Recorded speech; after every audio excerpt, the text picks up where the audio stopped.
Студия «Ардис» представляет аудиокниги. Лучшие произведения мировой литературы.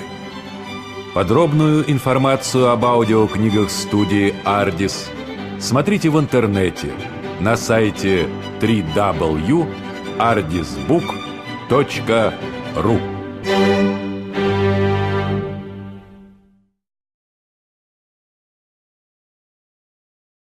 Ray Bradbury. The Strawberry Window. In his dream, he was shutting the front door with its strawberry windows and lemon windows, and windows like white clouds, and windows like clear water in a country stream. 24 panes, squared round the one big pane, colored of fruit wines and gelatins, and cool water ices. He remembered his father holding him up as a child. Look. And through the green glass, the world was emerald, moss, and summer mint. Look. The lilac pane made Concord grapes of all the passers-by, and at last, the strawberry glass perpetually bathed the town in roseate warmth, carpeted the world in pink sunrise, and made the cut lawn seem imported from some Persian rug bazaar.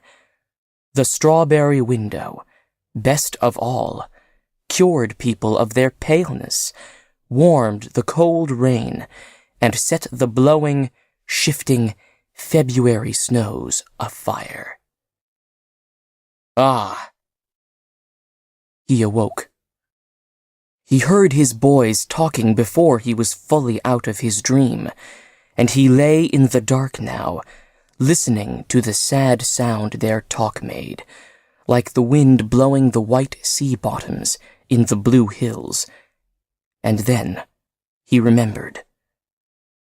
We're on Mars, he thought. What? His wife cried out in her sleep. He hadn't realized he had spoken. He lay as still as he possibly could.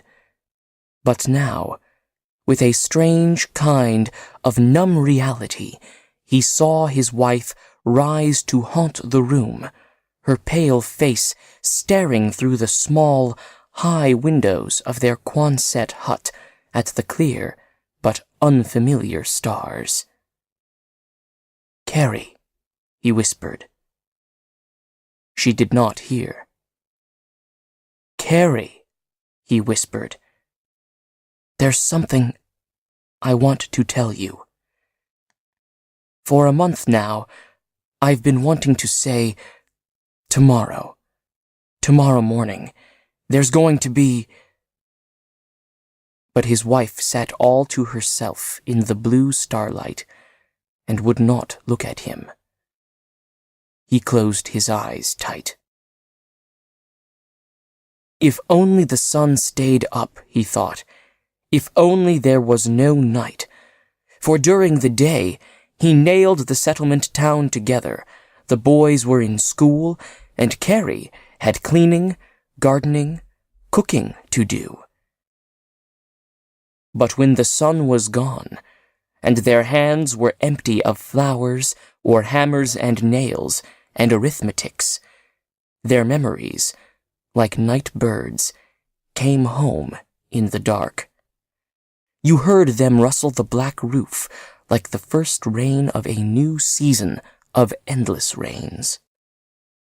You woke to the cool pattering, which was not rain, but only the slow dripping down, the flicking, brushing, touching, the whispered flight and glide of remembering towards dawn. His wife moved, a slight turn of her head. Will, she said at last, I want to go home. Carrie, this isn't home, she said. He saw that her eyes were wet and brimming. Carrie, hold on a while. I've got no fingernails from holding on now. As if she still moved in her sleep, she opened her bureau drawers and took out layers of handkerchiefs, shirts, underclothing, and put it all on top of the bureau, not seeing it, letting her fingers touch and bring it out and put it down. The routine was long and familiar now. She would talk and put things out and stand quietly a while, and then later put all the things away and come dry-faced back to bed and dreams. He was afraid that some night she would empty every drawer and reach for the few ancient suitcases against the wall. Will. Her voice was not bitter, but soft, featureless, and as uncolored as the moonlight that showed what she was doing. So many nights, for 6 months, I've talked this way. I'm ashamed. You work hard building houses in town. A man who works so hard shouldn't have to listen to a wife gone sad on him. But there's nothing to do but talk it out. It's the little things I miss most of all. I don't know, silly things. Our front porch swing, the wicker rocking chair, summer nights. Looking at the people walk or ride by those evenings, back in Ohio. Our black upright piano, out of tune. My Swedish cut glass, our parlor furniture. Oh, it was like a herd of elephants, I know, and all of it old. And the Chinese hanging crystals that hit when the wind blew. And talking to neighbors there on the front porch, July nights. All those crazy, silly things. They're not important, but it seems those are things that come to mind around 3 in the morning. I'm sorry. Don't be, he said. Mars is a far place. It smells funny, looks funny, and feels funny. I think to myself nights too. We came from a nice town. It was green, she said, in the spring and summer, and yellow and red in the fall, and ours was a nice house. My, it was old. 80, 90 years or so. Used to hear the house talking at night, whispering away.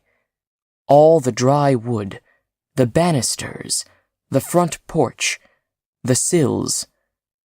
Wherever you touched, it talked to you. Every room a different way. And when you had the whole house talking, it was a family around you in the dark, putting you to sleep. No other house, the kind they build nowadays, can be the same. A lot of people have got to go through and live in a house to make it mellow down all over. This place here, now, this hut, it doesn't know I'm in it, doesn't care if I live or die. It makes a noise like tin, and tin's cold. It's got no pores for the years to sink in.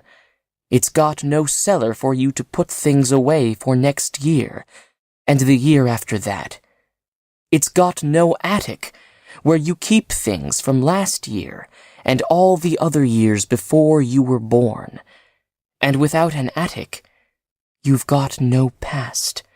If we only had a little bit up here that was familiar, Will, then we could make room for all that's strange.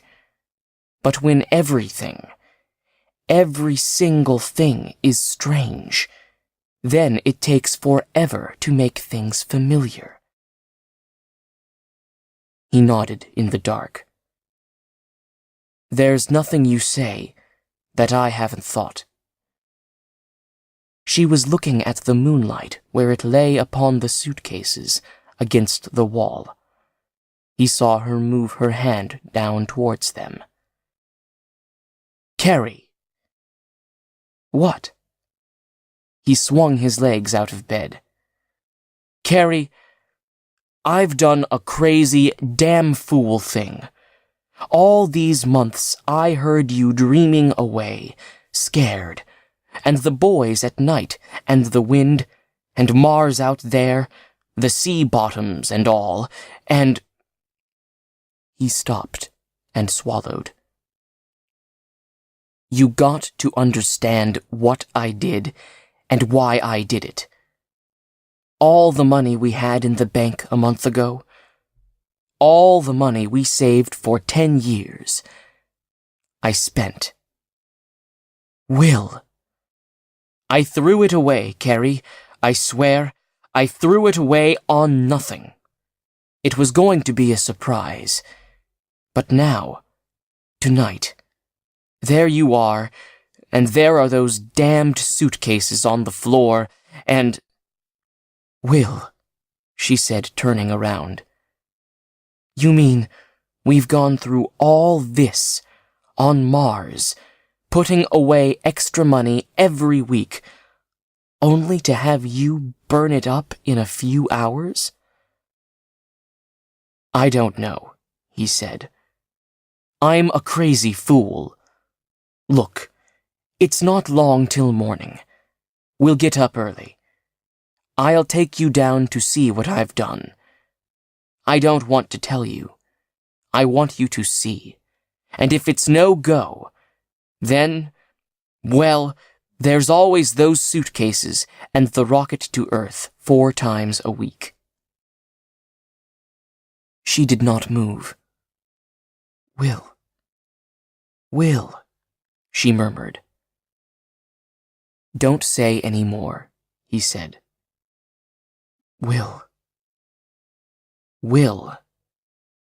She shook her head slowly, unbelievingly.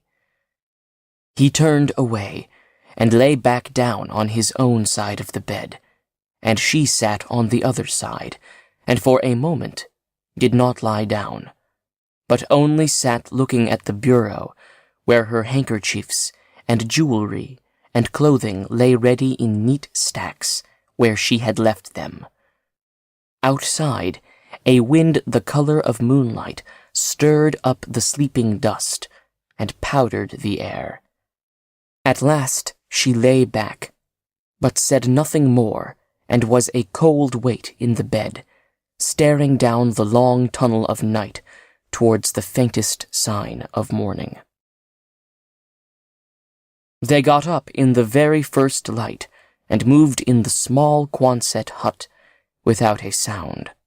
It was a pantomime prolonged almost to the time when someone might scream at the silence, as the mother and father and the boys washed and dressed and ate a quiet breakfast of toast and fruit juice and coffee, with no one looking directly at anyone, and everyone watching someone in the reflective surfaces of toaster, glassware, or cutlery, where all their faces were melted out of shape and made terribly alien in the early hour. Then, at last, they opened the Quonset door and let in the air that blew across the cold, blue-white Martian seas, where only the sand tides dissolved and shifted and made ghost patterns, and they stepped out under a raw and staring cold sky, and began their walk towards a town which seemed no more than a motion picture set far on ahead of them on a vast, empty stage. "What part of town are we going to?" asked Carrie. "The rocket depot," he said. "But before we get there, I've a lot to say." The boys slowed down and moved behind their parents, listening, The father gazed ahead, and not once in all the time he was talking did he look at his wife or sons to see how they were taking all that he said. "I believe in Mars," he began quietly. "I guess I believe someday it'll belong to us. We'll nail it down. We'll settle in. We won't turn tail and run. It came to me one day a year ago, right after we first arrived. Why did we come? I asked myself. Because, I said. Because. It's the same thing with the salmon every year. The salmon don't know why they go where they go, but they go anyway. Up rivers they don't remember, up streams, jumping waterfalls, but finally making it to where they propagate and die, and the whole thing starts again. Call it racial memory, instinct. Call it nothing, but there it is, and here we are. They walked in the silent morning with the great sky watching them, and the strange blue and steam-white sands sifting about their feet on the new highway. So, here we are. And from Mars where? Jupiter? Neptune? Pluto and on out? Right. And on out. Why? Someday the sun will blow up like a leaky furnace. Boom. There goes Earth. But maybe Mars won't be hurt. Or, if Mars is hurt, maybe Pluto won't be. Or if Pluto's hurt, then where'll we be? Our sons' sons, that is. He gazed steadily up into that flawless shell of plum-colored sky. Why, we'll be on some world with a number, maybe. Planet 6 of Star System 97. Planet 2 of System 99. So damn far off from here, you need a nightmare to take it in. We'll be gone, do you see? Gone off away and safe. And I thought to myself, ah. So that's the reason we came to Mars. So that's the reason men shoot off their rockets. Will. Let me finish. Not to make money, no. Not to see the sights, no. Those are the lies men tell, the fancy reasons they give themselves. Get rich, get famous, they say. Have fun. Jump around, they say. But all the while, inside, something else is ticking along the way it ticks in salmon or whales. The way it ticks, by God, in the smallest microbe you want to name. And that little clock that ticks in everything living, you know what it says? It says, get away. Spread out. Move along. Keep swimming. Run to so many worlds and build so many towns that nothing can ever kill man. You see, Carrie, it's not just us come to Mars. It's the race. The whole darn human race, depending on how we make out in our lifetime. This thing is so big I want to laugh. I'm so scared stiff of it. He felt the boys walking steadily behind him, and he felt Carrie beside him, and he wanted to see her face, and how she was taking all this. But he didn't look there, either. All this is no different than me and Dad walking the fields when I was a boy, casting seed by hand when our cedar broke down, and we'd no money to fix it. It had to be done somehow, for the later crops. My God, Carrie. My God. You remember those Sunday supplement articles? The earth will freeze in 1,000,000 years. I bawled once, as a boy, reading articles like that. My mother asked why. I'm bawling for all those people up ahead, I said. Don't worry about them, Mother said. But Carrie, that's my whole point. We are worrying about them, or we wouldn't be here. It matters if man, with a capital M, keeps going. There's nothing better than man with a capital M in my books. I'm prejudiced, of course, because I'm one of the breed. But if there's any way to get hold of that immortality men are always talking about, this is the way. Spread out. Seed the universe. Then you got a harvest against crop failures anywhere down the line. No matter if Earth has famines or the rust comes in. You got the new wheat lifting on Pluto, or where in hell ever man gets to in the next 1,000 years. I'm crazy with the idea, Carrie. Crazy. When I finally hit on it, I got so excited I wanted to grab people. You, the boys, and tell them. But hell, I knew that wasn't necessary. I knew a day or night would come when you'd hear that ticking in yourselves, too. And then you'd see. And no one'd have to say anything again about all this. It's big talk, Carrie. I know. And big thoughts for a man short of 5'5". But by all that's holy, it's true. They moved through the deserted streets of the town and listened to the echoes of their walking feet. And this morning, said Carrie. I'm coming to this morning, he said. Part of me wants to go home too. But the other part says if we go, everything's lost.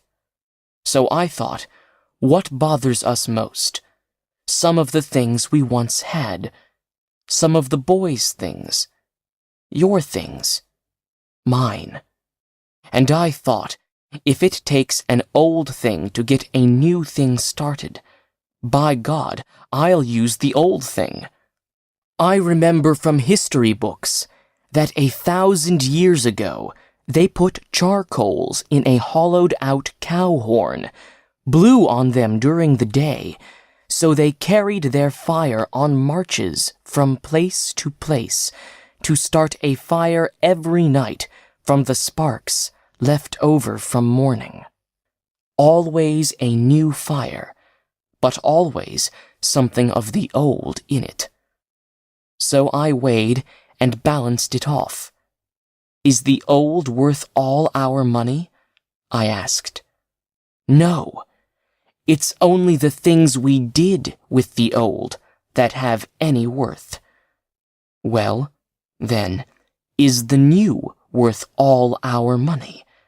I asked. Do you feel like investing in the day after the middle of next week? Yes, I said, if I can fight this thing that makes us want to go back to Earth, I'd dip my money in kerosene and strike a match. Carrie and the two boys did not move.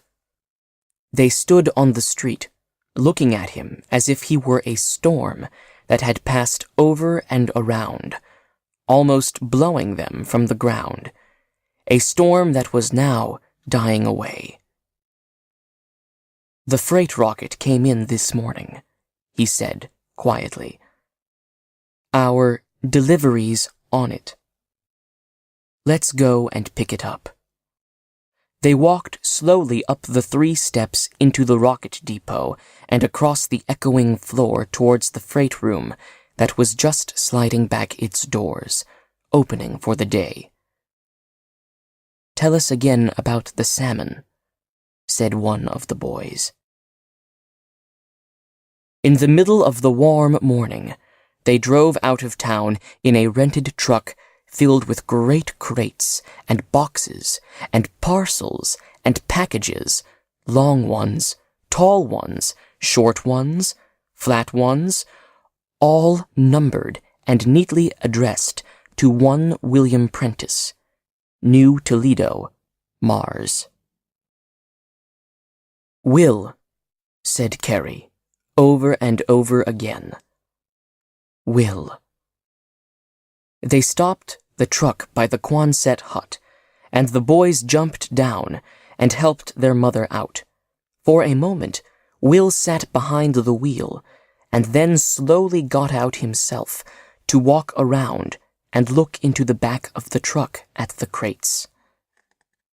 And by noon, all but one of the boxes were opened and their contents placed on the sea bottom where the family stood among them. "Carrie." And he led her up the old porch steps that now stood uncrated on the edge of town. "Listen to 'em, Carrie." The steps squeaked and whispered underfoot. "What do they say? Tell me what they say." She stood on the ancient wooden steps, holding to herself, and could not tell him. He waved his hand. "Front porch here, living room there, dining room, kitchen, 3 bedrooms.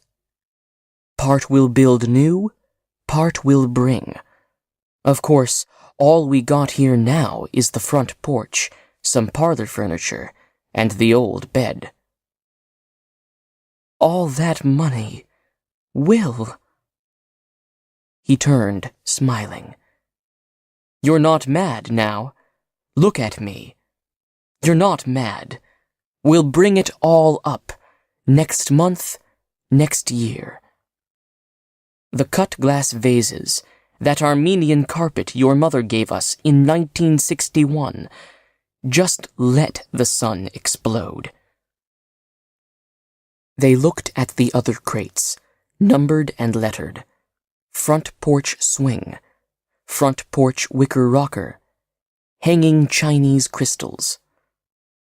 "I'll blow them myself to make them ring." They set the front door on the top of the stairs, with its little panes of colored glass, and Carrie looked through the strawberry window. "What do you see?" But he knew what she saw, for he gazed through the colored glass too, and there was Mars, with its cold sky warmed and its dead seas fired with color, with its hills like mounds of strawberry ice, and its sand like burning charcoals sifted by wind. The strawberry window. The strawberry window breathed soft rose colors on the land and filled the mind and the eye with the light of a never-ending dawn. Bent there, looking through, he heard himself say, "The town will be out this way in a year. This'll be a shade street. You'll have your porch, and you'll have friends. You won't need all this much then. But, starting right here, with this little bit that's familiar, watch it spread. Watch Mars change, so you'll know it as if you'd known it all your life." He ran down the steps to the last and as yet unopened canvas-covered crate. With his pocket knife, he cut a hole in the canvas. "Guess," he said. "My kitchen stove? My furnace?" "Not in a million years," he smiled very gently. "Sing me a song," he said. "Will, you're clean off your head." "Sing me a song worth all the money we had in the bank and now don't have. But who gives a blast in hell? He said. I don't know anything but Genevieve, sweet Genevieve. Sing that, he said. But she could not open her mouth and start the song. He saw her lips move and try, but there was no sound. He ripped the canvas wider and shoved his hand into the crate and touched around for a quiet moment and started to sing the words himself until he moved his hand a last time, and then a single clear piano chord sprang out on the morning air. There, he said. Let's take it right on to the end. Everyone, here's the harmony.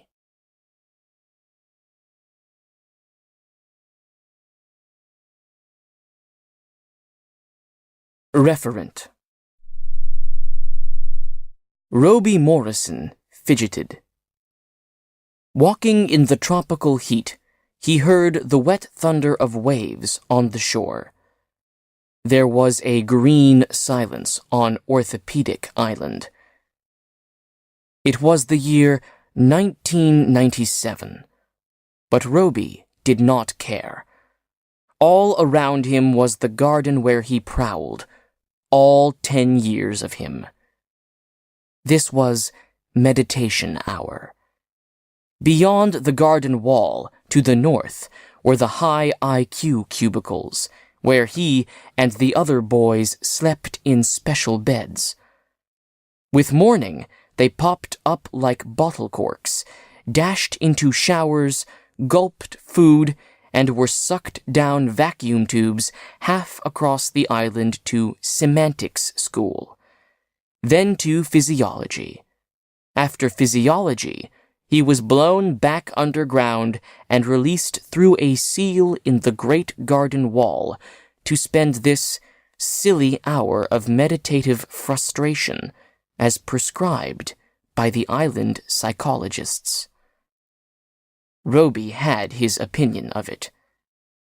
Damned silly. Today he was in furious rebellion. He glared at the sea, wishing he had the sea's freedom to come and go. His eyes were dark, his cheeks flushed, his small hands twitched nervously. Somewhere in the garden, a chime vibrated softly. 15 more minutes of meditation. Huh. And then to the robot commissionary to stuff his dead hunger as taxidermists stuff birds. And, after the scientifically pure lunch, through the tube again to sociology. Of course, late in the warm green afternoon, games would be played in the main garden. Games some tremble-brained psychologist had evolved from a nightmare-haunted sleep. This was the future. You must live, my lad, as the people of the past, of the year 1920, 1930, and 1942 predicted you would live. Everything fresh, brisk, sanitary too. Too fresh. No nasty old parents about to give one complexes. Everything controlled, dear boy. Roby should have been in a perfect mood for something unique. He wasn't. When the star fell from the sky a moment later, he was only more irritated. The star was a spheroid. It crashed and rolled to a stop on the hot green grass. A small door popped open in it. Faintly, this incident recalled a dream to the child. A dream which with superior stubbornness he had refused to record in his Freud book this morning. The dream thought was in his mind at the exact instant that the star door popped wide, and some thing emerged. Some thing. Young eyes, seeing an object for the first time, have to make a familiar thing of it. Roby didn't know what this thing was, stepping from the sphere. So, scowling, Roby thought of what it most resembled. Instantly, the something became a certain thing. Warm air ran cold, light flickered, form changed, melted, shifted as the thing evolved into certainty. Startled, a tall, thin, pale man stood beside the metal star. The man had pink, terrified eyes. He trembled. "Oh, I know you." Roby was disappointed. "You're only the Sandman." Sandman? The stranger quivered like heat rising from boiling metal. His shaking hands went wildly up to touch his long coppery hair, as if he'd never seen or felt of it before. The Sandman gazed in horror at his own hands, legs, feet, body, as if they were all new. Sandman. The word was difficult. Talking was new to him also. He seemed about to flee, but something stopped him. "Yeah," said Roby, "I dream about you every night." "Oh, I know what you think. Semantically, our teachers say that ghosts, goblins, and fairies and sandmen are labels, only names for which there aren't any actual reference, no actual objects or things. But to heck with that. We kids know more than teachers about it. You being here proves the teachers wrong. There are Sandmen after all, aren't there?" "Don't give me a label!" cried the Sandman suddenly. He seemed to understand now. For some reason, he was unutterably frightened. He kept pinching, tugging, and feeling his own long new body as if it was a thing of terror. "Don't name me! Don't label me!" "Huh?" "I'm a referent!" screamed the Sandman. "I'm not a label, I'm just a referent. Let me go!" Roby's little green cat eyes slitted. "Say," he put his hands on his hips. "Did Mr. Grill send you? I bet he did. I bet this is another of those psychological tests." Roby flushed with dark anger. Always and forever they were at him. They sorted his games, food, education, took away his friends and his mother, his father, and now played tricks on him. "I'm not from Mr. Grill," pleaded the Sandman. "Listen, before anyone else comes and sees me this way and makes it worse." Roby kicked violently. The Sandman danced back, gasping. "Listen, I'm not human. You are," he shouted. "Thought has molded the flesh of all you here on this world. You're all dictated to by labels. But I am a pure referent." "Liar!" More kicking from Roby. The Sandman gibbered with frustration. "The truth, child! Centuries of thought have molded your atoms to your present form. If you could undermine and destroy that belief, the beliefs of your friends, teachers, and parents, you could change form, be a pure referent too, like freedom, liberty, humanity, or time, space, and justice." "Grill sent you. He's always pestering me." "No! No, atoms are malleable. You've accepted certain labels on Earth called man, woman, child, head, hands, fingers, feet. You've changed from anything into something. Leave me alone, protested Roby. I've a test today. I have to think. He sat on a rock, hands over his ears. The Sandman glanced fearfully about, as if expecting disaster. Standing over Roby, he was beginning to tremble and cry. Earth could have been 1,000 other ways. Thought, using labels, went round tidying up a disordered cosmos. Now no one bothers trying to think things into other different shapes. Go away, sniffed Roby. I landed near you, not suspecting the danger. I was curious. Inside my spheroid spaceship, thoughts cannot change my shape. I've traveled from world to world over the centuries and never been trapped like this. Tears sprang down his face. And now, by the gods, you've labeled me, caught me, imprisoned me with thought. This Sandman idea, horrible. I can't fight it. I can't change back. And if I can't change back, I'll never fit into my ship again. I'm much too large. I'll be stranded on Earth forever. Release me! The Sandman screamed, wept, shouted. Roby's mind wandered. He debated quietly with himself. What did he want most of all? Escape from this island. Silly. They always caught you. What then? Games, maybe.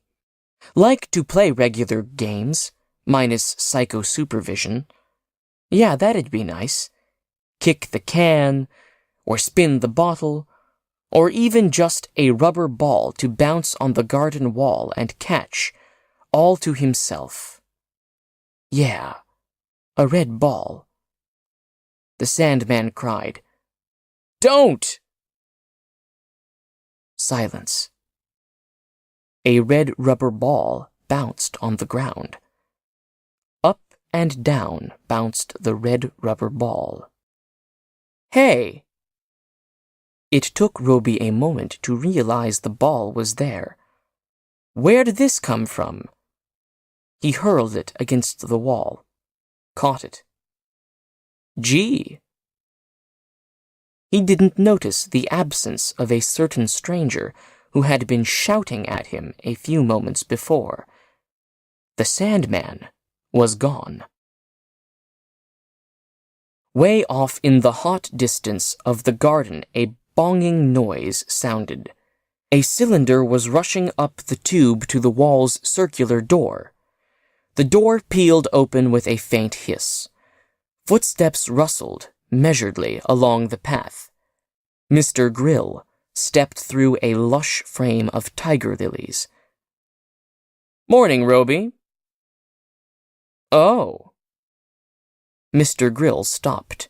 His chubby pink face looked as if it had been kicked. What have you there, boy? He cried. Roby bounced the object against the wall. This? A rubber ball? Eh?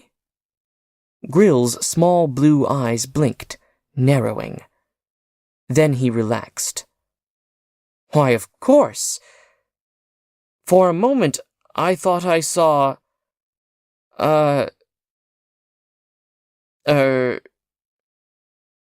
Roby bounced the ball some more. Grill cleared his throat. Lunchtime. Meditation hour is over. And I'm not certain that Minister Locke would enjoy your playing unorthodox games. Roby swore under his breath. Oh, well. Then go on. Play. I won't tattle. Mr. Grill was in a generous mood. "Don't feel like playing," Roby sulked, shoving his sandal tip into the dirt. "Teachers spoiled everything. You couldn't vomit without permission." Grill tried to interest the boy. "If you come to lunch now, I'll let you televise your mother in Chicago afterwards." "Time limit 2 minutes, 10 seconds, no more, no less," was Roby's acid reply. "I gather you don't approve of things, boy." "I'll run away someday, wait and see." "Tut, lad. We'll always bring you back, you know." "I didn't ask to be brought here in the first place." Roby bit his lip, staring at his new red rubber ball. He thought he had seen it sort of, well, move. Funny. He held the ball in his hand. The ball shivered. Grill patted his shoulder. "Your mother is neurotic. Bad environment. You're better off here on the island. You have a high IQ, and it is an honor for you to be here with the other little boy geniuses. You're unstable and unhappy, and we're trying to change that. Eventually, you'll be the exact antithesis of your mother." "I love Mother." "You like her," corrected Grill quietly. "I like Mother," replied Roby, disquieted. The red ball twitched in his hands, without his touching it. He looked at it with wonder.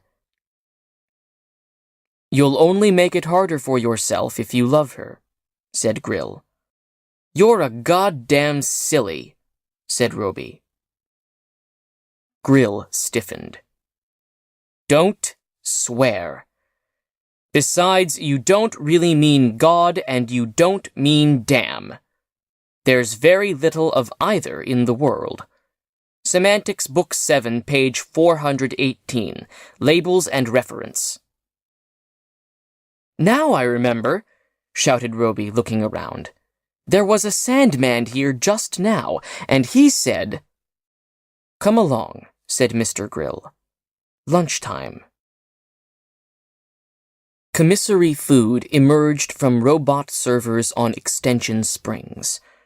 Roby accepted the ovoid plate and milk globe silently. Where he had hidden it, the red rubber ball pulsed and beat like a heart under his belt. A gong rang. He gulped food swiftly. The tumble for the tube began. They were blown like feathers across the island to sociology, and then, later in the afternoon, back again for games. Hours passed. Roby slipped away to the garden to be alone. Hatred for this insane, never-stopping routine, for his teachers and his fellow students, flashed through him in a scouring torrent. He sat alone and thought of his mother, a great distance away. In great detail, he recalled how she looked and what she smelled like, and how her voice was, and how she touched and held and kissed him. He put his head down into his hands and began to fill the palms of his hands with small tears. He dropped the red rubber ball. He didn't care. He only thought of his mother. The jungle shivered. Something shifted quickly. A woman ran through the deep grass. She ran away from Roby, slipped, cried out, and fell. Something glittered in the sunlight. The woman was running towards that silvery glittering thing. The spheroid. The silver starship. And where had she come from? And why was she running towards the sphere? And why had she fallen as he looked up? She didn't seem to be able to get up. Roby leaped from his rock, gave chase. He caught up with her and stood over the woman. "Mother!" he screamed. Her face shivered and changed like melting snow, then took on a hard cast, became definite and handsome. "I'm not your mother," she said. He didn't hear. He only heard his own breath moving over his shaking lips. He was so weak with shock he could hardly stand. He put out his hands towards her. "Can't you understand?" Her face was cold. "I'm not your mother. Don't label me. Why must I have a name? Let me get back to my ship. I'll kill you if you don't." Roby swayed. "Mother, don't you know me? I'm Roby, your son." He wanted only to cry against her, tell her of the long months of imprisonment. "Please remember me." Sobbing, he moved forward and fell against her. Her fingers tightened on his throat. She strangled him. He tried to scream. The scream was caught, pressed back into his bursting lungs. He flailed his legs. Deep in her cold, hard, angry face, Roby found the answer even as her fingers tightened and things grew dark. Deep in her face, he saw a vestige of the Sandman. The Sandman, the star falling on the summer sky, the silver sphere, the ship towards which this woman had been running. The disappearance of the Sandman, the appearance of the red ball, the vanishing of the red ball, and now the appearance of his mother. It all fitted. Matrices, molds, thought habits, patterns, matter. The history of man, his body, all things in the universe. She was killing him. She would make him stop thinking. Then she would be free.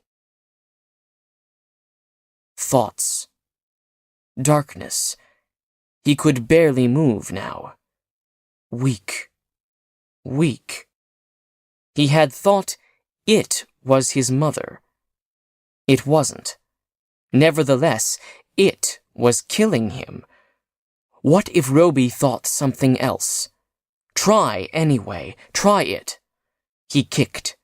In the wild darkness he thought hard. Hard. With a wail, his mother withered before him. He concentrated. Her fingers dwindled from his throat. Her bright face crumbled. Her body shrank to another size. He was free. He rose up, gasping.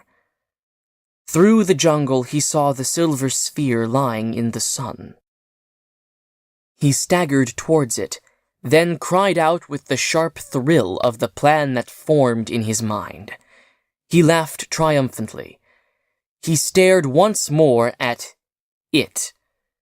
What was left of the woman form changed before his eyes, like melting wax. He reshaped it into something new. The garden wall trembled.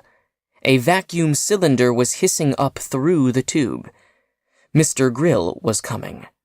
Roby would have to hurry, or his plan would be ruined. Roby ran to the spheroid, peered in. Simple controls. Just enough room for his small body. If the plan worked. It had to work. It would work. The garden trembled with the approaching thunder of the cylinder. Roby laughed. To hell with Mr. Grill. To hell with this island. He thrust himself into the ship. There was much he could learn. It would come in time. He was just on the skirt of knowledge now, but that little knowledge had saved his life, and now it would do even more. A voice cried out behind him, a familiar voice, so familiar that it made Roby shudder. Roby heard small boy feet crash the underbrush, small feet on a small body, a small voice pleading. Roby grasped the ship controls. Escape. Complete and unsuspected. Simple. Wonderful. Grill would never know. The sphere door slammed. Motion. The star, Roby inside, rose on the summer sky. Mr. Grill stepped out of the seal in the garden wall. He looked around for Roby. Sunlight struck him warmly in the face as he hurried down the path. There was Roby, in the clearing ahead of him. Little Roby Morrison staring at the sky, making fists, crying out to nobody. At least Grill could see nobody about. "Hello, Roby," called Grill. The boy jerked at the sound. He wavered. In color, density, and quality. Grill blinked, decided it was only the sun. "I'm not Roby!" cried the child. "Roby escaped! He left me to take his place, to fool you so you wouldn't hunt for him. He fooled me, too!" screamed the child, nastily, sobbing. "No! No, don't look at me!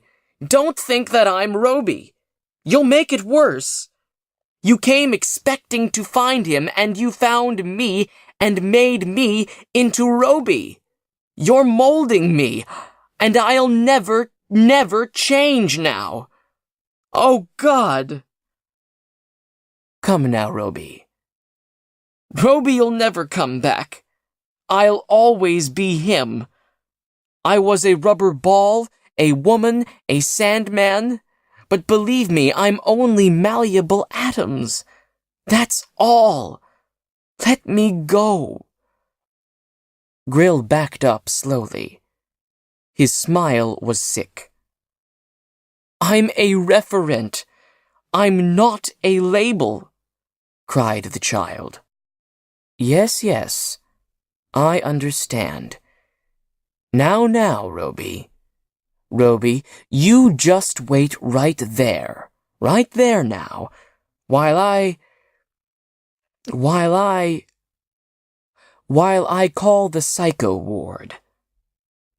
Moments later, a corps of assistants ran through the garden. "Damn you all!" screamed the child, kicking. "God damn you!" "Tut," declared Grill quietly, as they forced the child into the vac cylinder. "You're using a label for which there is no referent." The cylinder sucked them away.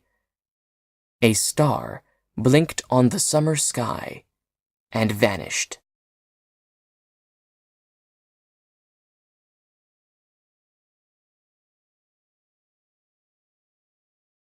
Perchance to dream. You don't want death, and you don't expect death. Something goes wrong. Your rocket tilts in space. A planetoid jumps up. Blackness, movement, hands over the eyes, a violent pulling back of available powers in the forejets. The crash. The darkness. In the darkness, the senseless pain. In the pain, the nightmare. He was not unconscious. "Your name?" asked hidden voices. "Sale," he replied in whirling nausea. "Leonard Sale." "Occupation," cried the voices. "Spaceman," he cried, alone in the night. "Welcome," said the voices.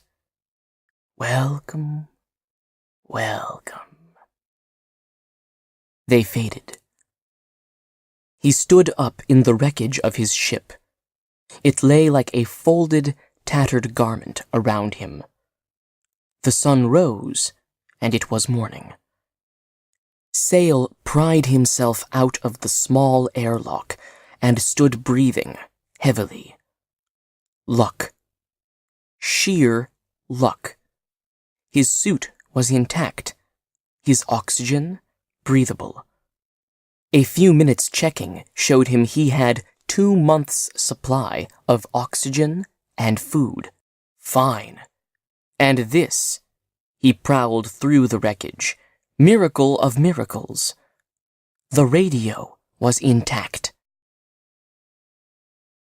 He shuttered out the message on the sending key. Crashed on planetoid 787. Sail. Help. Sail. Help. Minutes passed. The reply came. "Hello, Sail. This is Adams in Marsport. Sending rescue ship Logarithm. Will arrive planetoid 787 6 days. Hang on." Sail did a little dance. It was as simple as that. One crashed, one had food, one radioed for help. Help came. "Voila!" he shouted. The sun rose and was warm. He felt no sense of mortality. 6 days would be no time at all.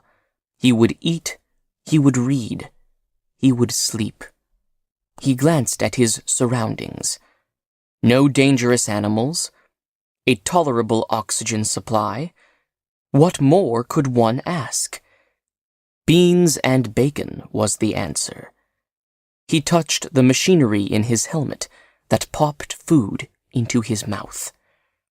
After breakfast, he smoked a cigarette slowly, deeply, blowing out through the special helmet tube. He nodded contentedly. What a life! Not a scratch on him. Luck! Sheer luck! His head nodded. Sleep, he thought. Good idea. 40 winks. Plenty of time to sleep. Take it easy. 6 whole, long, luxurious days of idling and philosophizing. Sleep. He stretched himself out, tucked his arm under his head, and shut his eyes. Insanity came in to take him. The voices whispered, "Sleep. Yes, sleep," said the voices. "Ah, sleep, sleep." He opened his eyes. The voices stopped. Everything was normal. He shrugged. He shut his eyes casually, fitfully. He settled his long body. "Yee!" sang the voices far away. "Ah!" sang the voices. "Sleep, sleep, sleep, sleep, sleep," sang the voices. "Die, die, die, die, die," sang the voices. "Ooh," cried the voices.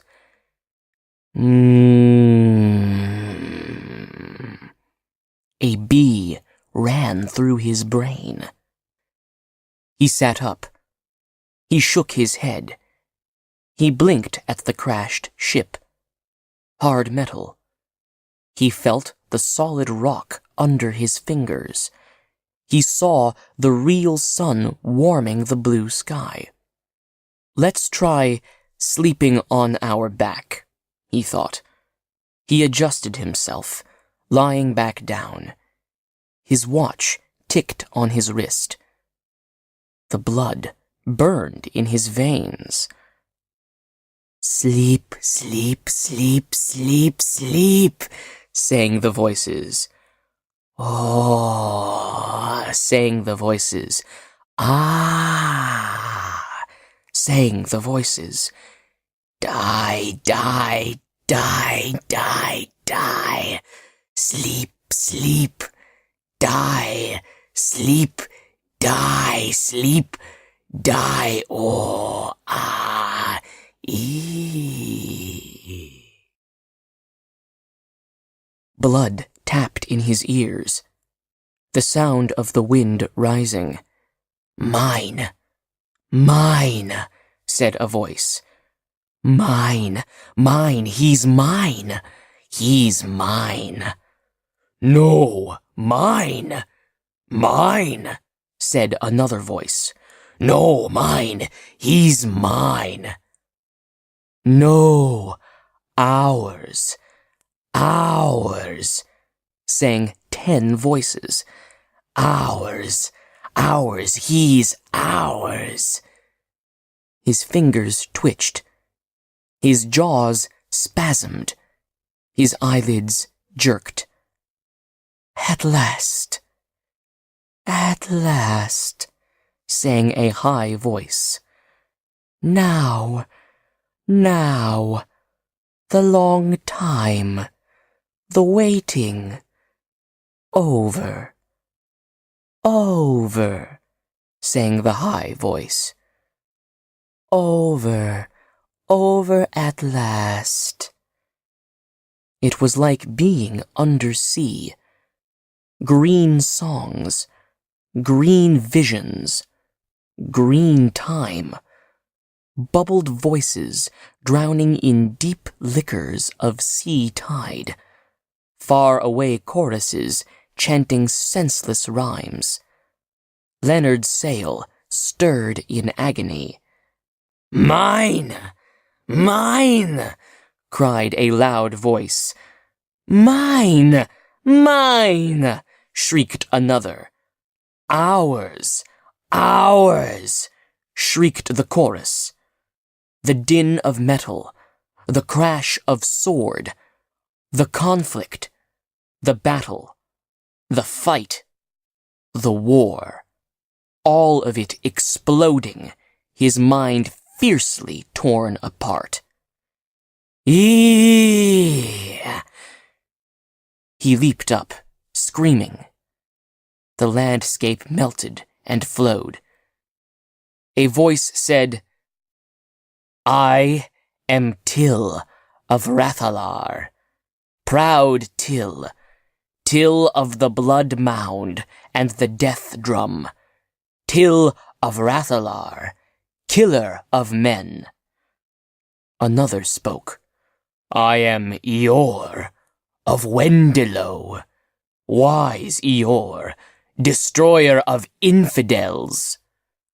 The chorus chanted, and we the warriors, we the steel, we the warriors, we the red blood rushing, the red blood falling, the red blood steaming in the sun. Leonard's sail staggered under the burden.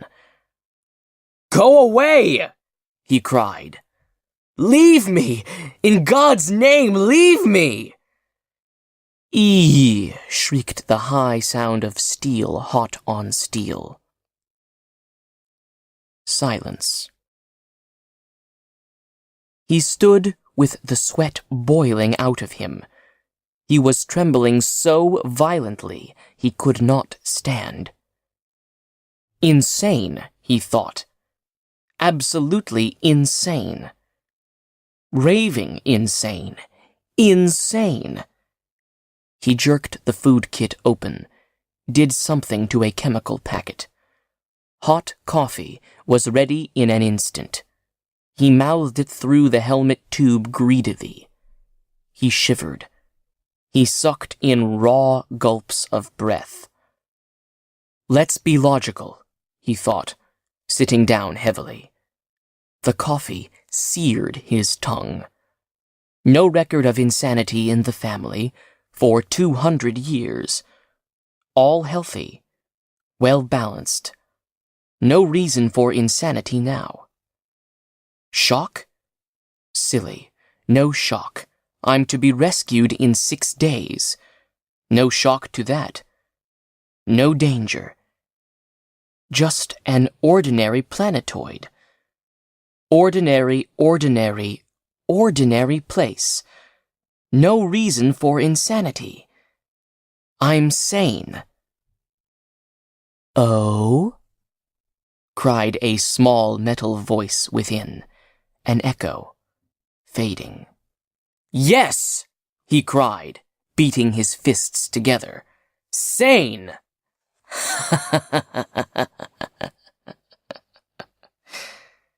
Somewhere a vanishing laughter. He whirled about. Shut up, you! He cried.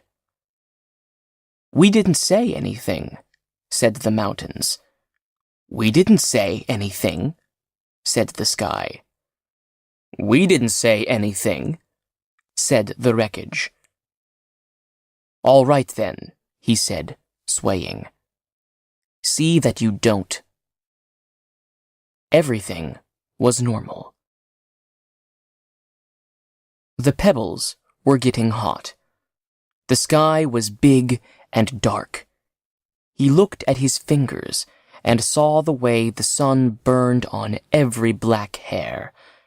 He looked at his boots and the dust on them. Suddenly, he felt very happy because he made a decision. I won't go to sleep, he thought. I'm having nightmares, so why sleep? There's your solution. He made a routine. From 9 o'clock in the morning, which was this minute, until 12, he would walk around and see the planetoid. He would write on a pad with a yellow pencil everything he saw. Then he would sit down and open a can of oily sardines and some canned fresh bread with good butter on it, and pass it through the helmet airlocks. From 12:30 until 4, he would read 9 chapters of War and Peace. He took the book from the wreckage and laid it where he might find it later. There was a book of T.S. Eliot's poetry, too. That might be nice. Supper would come at 5:30, and then from 6 until 10, he would listen to the radio from Earth. There would be a couple of bad comedians telling jokes, and a bad singer singing some songs, and the latest news flashes, signing off at midnight with the UN anthem. After that, he felt sick. I'll play solitaire until dawn, he thought. I'll sit up and drink hot black coffee and play solitaire. No cheating until sunrise. Ho, ho, he thought. What did you say? He asked himself aloud.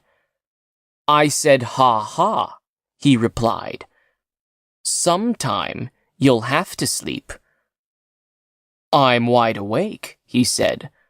Liar, he retorted, enjoying the conversation. I feel fine, he said. Hypocrite, he replied. I'm not afraid of the night or sleep or anything, he said. Very funny, he said. He felt bad. He wanted to sleep, and the fact that he was afraid of sleep made him want to lie down all the more and shut his eyes and curl up. Comfy cozy? Asked his ironic censor. I'll just walk and look at the rocks and geological formations and think how good it is to be alive," he said. "Ye gods!" cried his censor. "William Saroyan!" "You'll go on," he thought. "Maybe one day, maybe one night. But what about the next night, and the next, and the next? Can you stay awake all that time for 6 nights until the rescue ship comes? Are you that good? That strong?" The answer was no. "What are you afraid of?" "I don't know." "Those voices, those sounds. But they can't hurt you, can they?" "They might. You've got to face them sometime." "Must I?" "Brace up to it, old man. Chin up, and all that rot." He sat down on the hard ground. He felt very much like crying. He felt as if life was over, and he was entering new and unknown territory. It was such a deceiving day, with the sun warm. Physically, he felt able and well. One might fish on such a day as this, or pick flowers, or kiss a woman, or anything. But in the midst of a lovely day, what did one get? Death. Well, hardly that. "Death," he insisted. He lay down and closed his eyes. He was tired of messing around. "All right," he thought. "If you are death, come get me. I want to know what all this nonsense is about." Death came.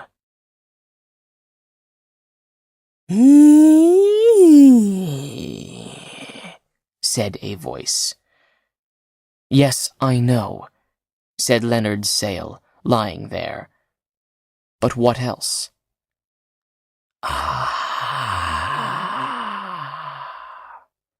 Said a voice.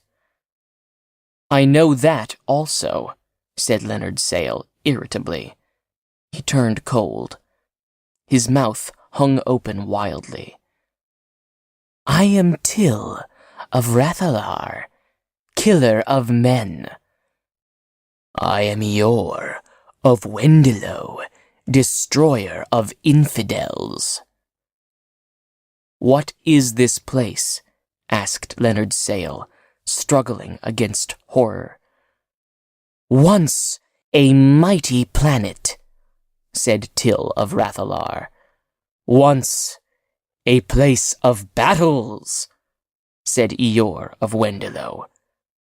"Now dead," said Till. "Now silent," said Eeyore. "Until you came," said Till. "To give us life again," said Eeyore. "You're dead," insisted Leonard Sale, flesh writhing. "You're nothing but empty wind." "We live through you." "And fight through you." "So that's it," thought Leonard Sale. "I'm to be a battleground, am I? Are you friends?" "Enemies!" cried Eeyore. "Foul enemies!" cried Till. Leonard smiled a rictal smile. He felt ghastly. "How long have you waited?" he demanded. "How long is time?" 10,000 years? Perhaps. 10 million years? Perhaps. What are you? Thoughts? Spirits? Ghosts? All of those and more. Intelligence. Precisely. How did you survive? Sang the chorus far away. Ah, sang another army, waiting to fight. Once upon a time, this was fertile land, a rich planet, and there were two nations, strong nations, led by two strong men, I, Eeyore, and he, that one who calls himself Till, and the planet declined and gave way to nothingness. The peoples and the armies languished in the midst of a great war which had lasted 5,000 years. We lived long lives and loved long loves, drank much, slept much, fought much, and when the planet died, our bodies withered, and, only in time, and with much science, did we survive. Survive? Wondered Leonard Sale. But there is nothing of you. Our minds, fool. Our minds. What is a body without a mind? What is a mind without a body? Laughed Leonard Sale. I've got you there. Admit it. I've got you. True, said the cruel voice. One is useless, lacking the other. But survival is survival, even when unconscious. The minds of our nations, through science, through wonder, survived. But without senses, lacking eyes, ears, lacking touch, smell, and the rest, lacking all those, yes, we were vapors merely. For a long time. Until today. And now I am here, thought Leonard Sale. You are here, said the voice, to give substance to our souls, to give us our needed body. I'm only one, thought Sale. Nevertheless, you are of use. I'm an individual, thought Sale. I resent your intrusion. He resents our intrusion. Did you hear him, Eeyore? He resents. As if he had a right to resent. Be careful, warned Sale. I'll blink my eyes, and you'll be gone, phantoms. I'll wake up and rub you out. But you'll have to sleep again, sometime, cried Eeyore. And when you do, we'll be here, waiting, waiting, waiting for you. What do you want? Solidity, mass, sensation again. You can't both have it. We'll fight that out between us. A hot clamp twisted his skull. It was as if a spike had been thrust and beaten down between the bivalvular halves of his brain. Now he was terribly clear. Horribly, magnificently clear. He was their universe. The world of his thoughts, his brain, his skull divided into two camps, that of Eeyore, that of Till. They were using him. Pennants flung up on a pink-mined sky. Brass shields caught the sun. Gray animals shifted and came rushing in bristling tides of sword and plume and trumpet. the rushing. Ah! The roaring. Now! The whirling.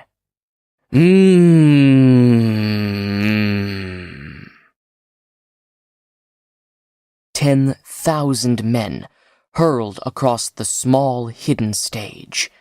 10,000 men floated on the shellacked inner ball of his eye. 10,000 javelins hissed between the small bone hulls of his head. 10,000 jeweled guns exploded. 10,000 voices chanted in his ears. Now his body was riven and extended, shaken and rolled. He was screaming, writhing. The plates of his skull threatened to burst asunder. The gabbling, the shrilling, as across bone plains of mind and continent, of inner marrow, through gullies of vein, down hills of artery, over rivers of melancholy, came armies and armies, one army, two armies. Swords flashed in the sun, bearing down upon each other. 50,000 minds, snatching, scrabbling, cutting at him, demanding, using. In a moment, the hard collision, one army on another, the rush, the blood, the sound, the fury, the death, the insanity. Like cymbals, the armies struck. He leaped up, raving. He ran across the desert. He ran, and did not stop running. He sat down and cried. He sobbed until his lungs ached. He cried very hard and long. Tears ran down his cheeks. God help me. Oh, God help me, he said. All was normal again. It was 4 o'clock in the afternoon. The rocks were baked by the sun. He managed, after a time, to cook himself a few hot biscuits, which he ate with strawberry jam. At least I know what I'm up against, he told himself. Oh, Lord, what a world! What an innocent-looking world! And what a monster it really is. It's good no one ever explored it before. Or did they? He shook his aching head. Pity them, whoever crashed here before, if any did. Warm sun, hard rocks, not a sign of hostility. Until you shut your eyes and relaxed your mind, and the night, and the voices, and the insanity, and the death padded in on soft feet. I'm all right now, though, he said proudly. Look at that! He displayed his hand. By a supreme effort of will, it was no longer shaking. I'll show you who in hell's ruler here, he announced to the innocent sky. I am. He tapped his chest. To think that thought could live that long.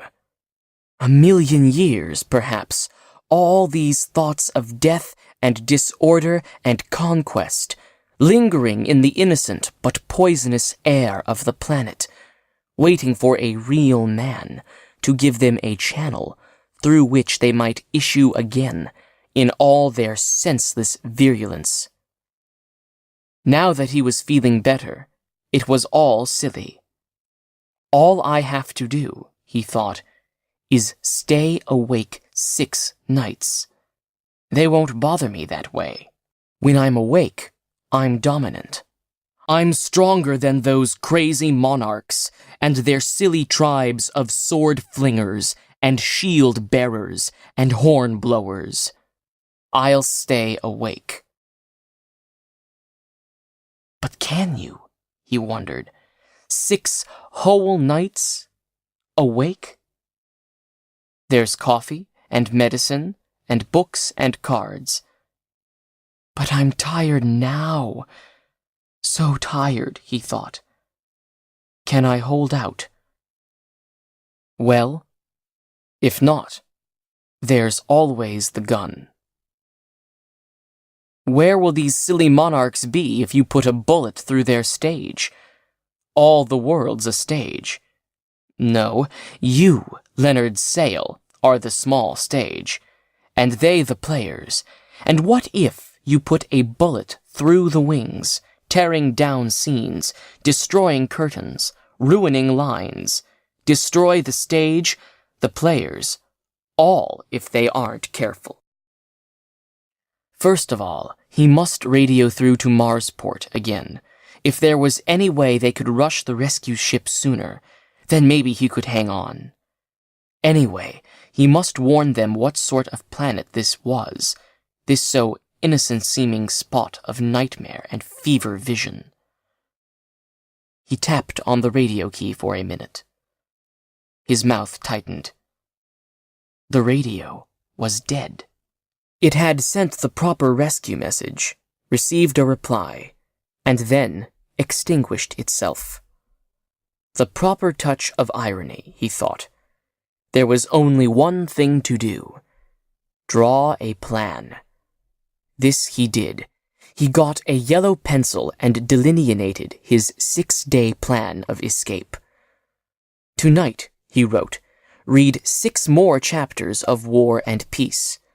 At 4 in the morning, have hot black coffee. At 4:15, take cards from pack and play 10 games of solitaire. This should take until 6:30. When? More coffee. At 7 o'clock, listen to early morning programs from Earth, if the receiving equipment on the radio works at all. Does it? He tried the radio receiver. It was dead. Well, he wrote, from 7 o'clock until 8, sing all the songs you remember. Make your own entertainment.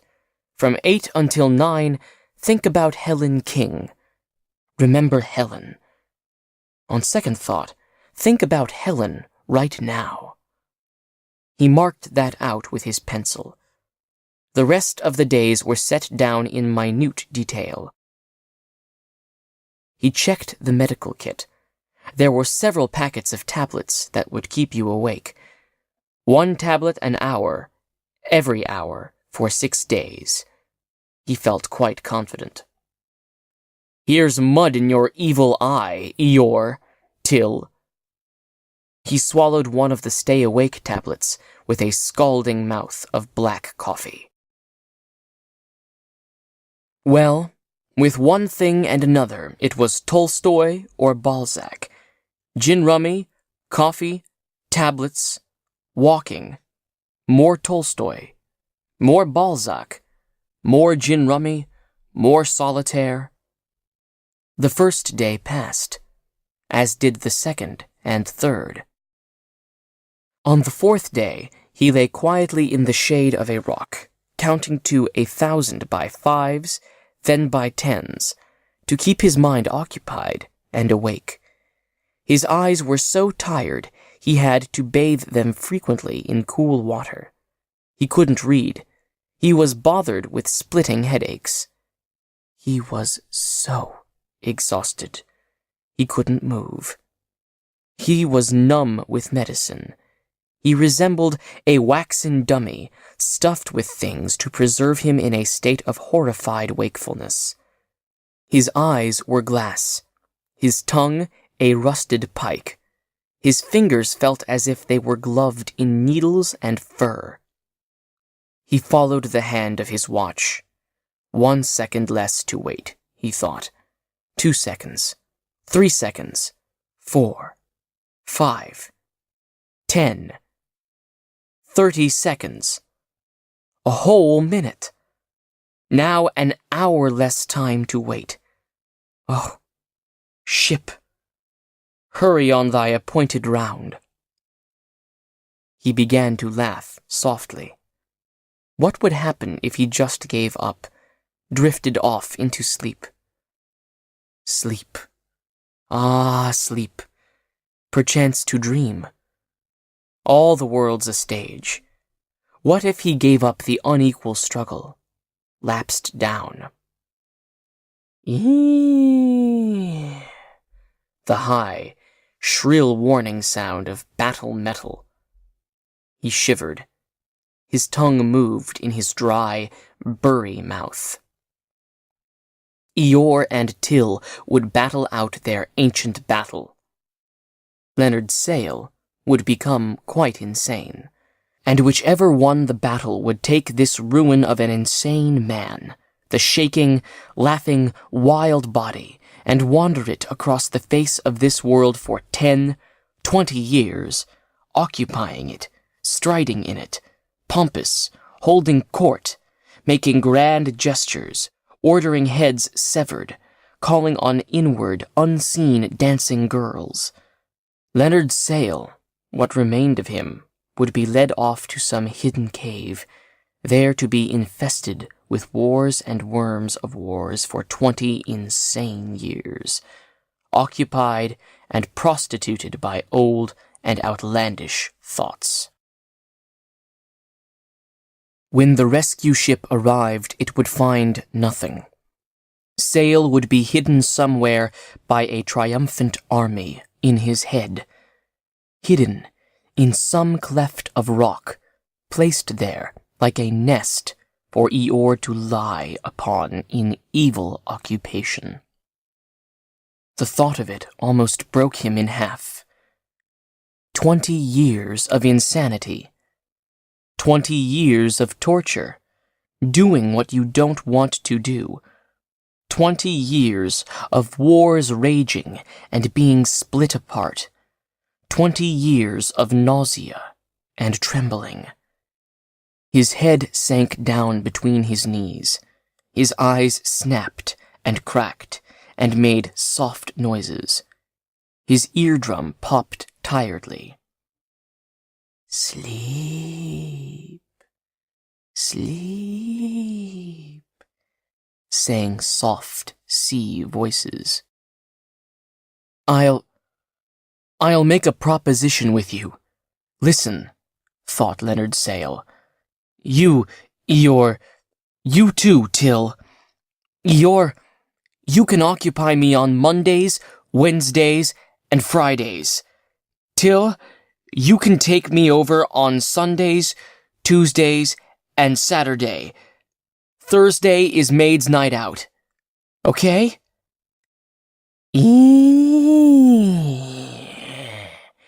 Sang the sea tides, seething in his brain. Oh, sang the distant voices, softly, soft.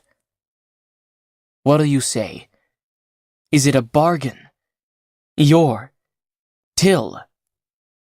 No, said a voice. No, said another. Greedy! Both of you, greedy! Complained Sale. A pox on both your houses! He slept. He was Eeyore, jeweled rings on his hands. He arose beside his rocket and held out his fingers, commanding blind armies. He was Eeyore, ancient ruler of jeweled warriors.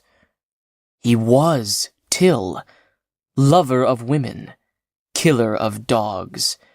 With some hidden bit of awareness, his hand crept to the holster at his hip. The sleeping hand withdrew the gun there. The hand lifted. The gun pointed. The armies of Till and Eeyore gave battle. The gun exploded. The bullet tore across Sale's forehead, awakening him. He stayed awake for another 6 hours, getting over his latest siege. He knew it to be hopeless now. He washed and bandaged the wound he had given himself.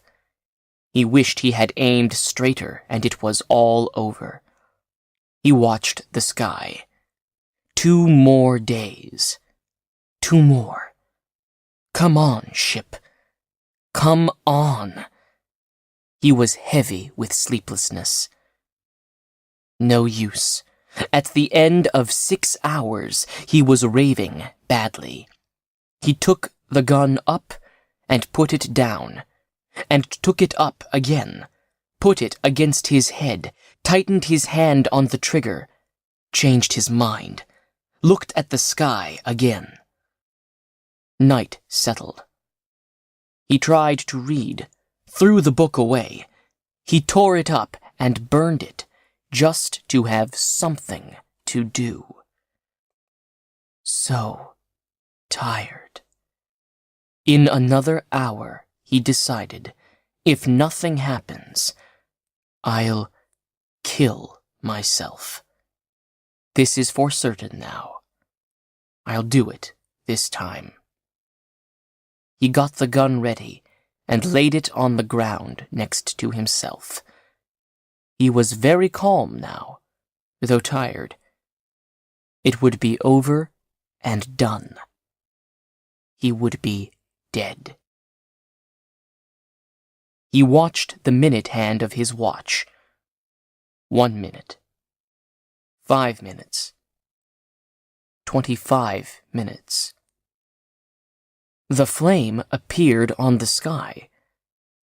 It was so unbelievable, he started to cry. A rocket, he said, standing up. A rocket, he cried, rubbing his eyes. He ran forward. The flame brightened, grew, came down. He waved frantically, running forward, leaving his gun, his supplies, everything behind. You see that, Eeyore? Till? You savages! You monsters, I beat you! I won! They're coming to rescue me now! I've won, damn you! He laughed harshly at the rocks and the sky and the backs of his hands. The rocket landed. Leonard's sails stood swaying, waiting for the door to lid open. Goodbye, Eeyore! Goodbye, Till! He shouted in triumph, grinning, eyes hot. Yeah! Sang a diminishing roar in time. Ah! Voices faded. The rocket flipped wide its airlock. 2 men jumped out. Sail, they called. We're ship ACDN-13. Intercepted your SOS and decided to pick you up ourselves. The Marsport ship won't get through until day after tomorrow. We want a spot of rest ourselves. Thought it'd be good to spend the night here, pick you up, and go on. No, said Sail, face melting with terror. No spend night! He couldn't talk. He fell to the ground. Quick, said a voice, in the bleary vortex over him. Give him a shot of food liquid, another of sedative. He needs sustenance and rest. No rest! Screamed Sail. Delirious, said one man softly. No sleep! Screamed Sail. There, said the man gently. A needle poked into Sail's arm. Sail thrashed. No sleep. Go, he mouthed horribly. Oh, go. Delirious, said one man. Shock. No sedatives, screamed Sail. The sedative flowed into him. Sang the ancient winds. Sang the ancient seas. No sedative. No sleep. Please don't. Don't! Don't! Screamed Sale, trying to get up. You don't understand. Take it easy, old man. You're safe among us now.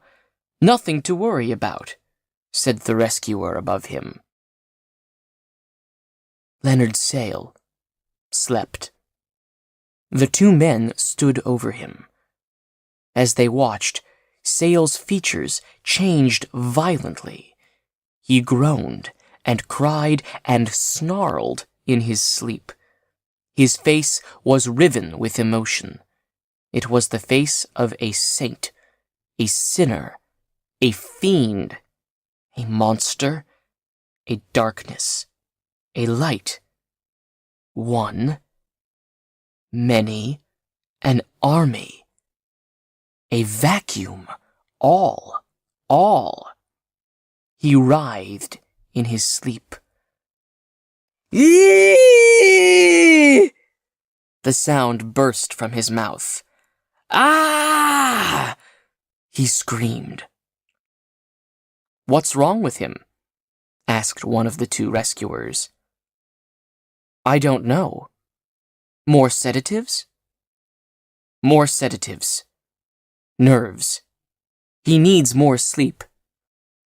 They stuck the needle in his arm. Sale writhed and spat and moaned. Then, suddenly, he was dead. He lay there, the two men over him. What a shame, said one of them. Can you figure that? Shock. Poor guy. What a pity. They covered his face. Did you ever see a face like that? Loneliness. Shock. Yes. Lord, what an expression. I hope never to see a face like that again. What a shame. Waiting for us, and we arrive, and he dies anyway.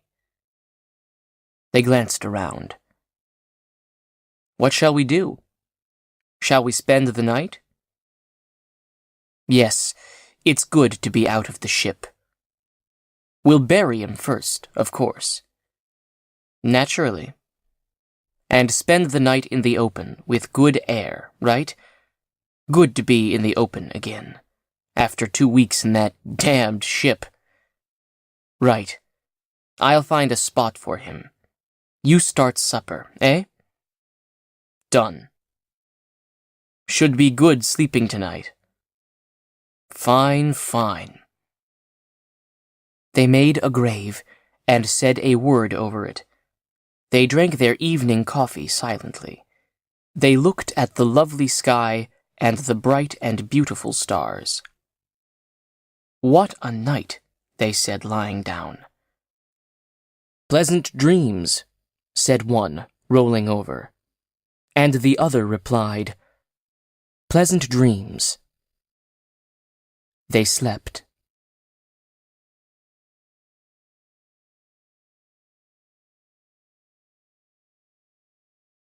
The Smile.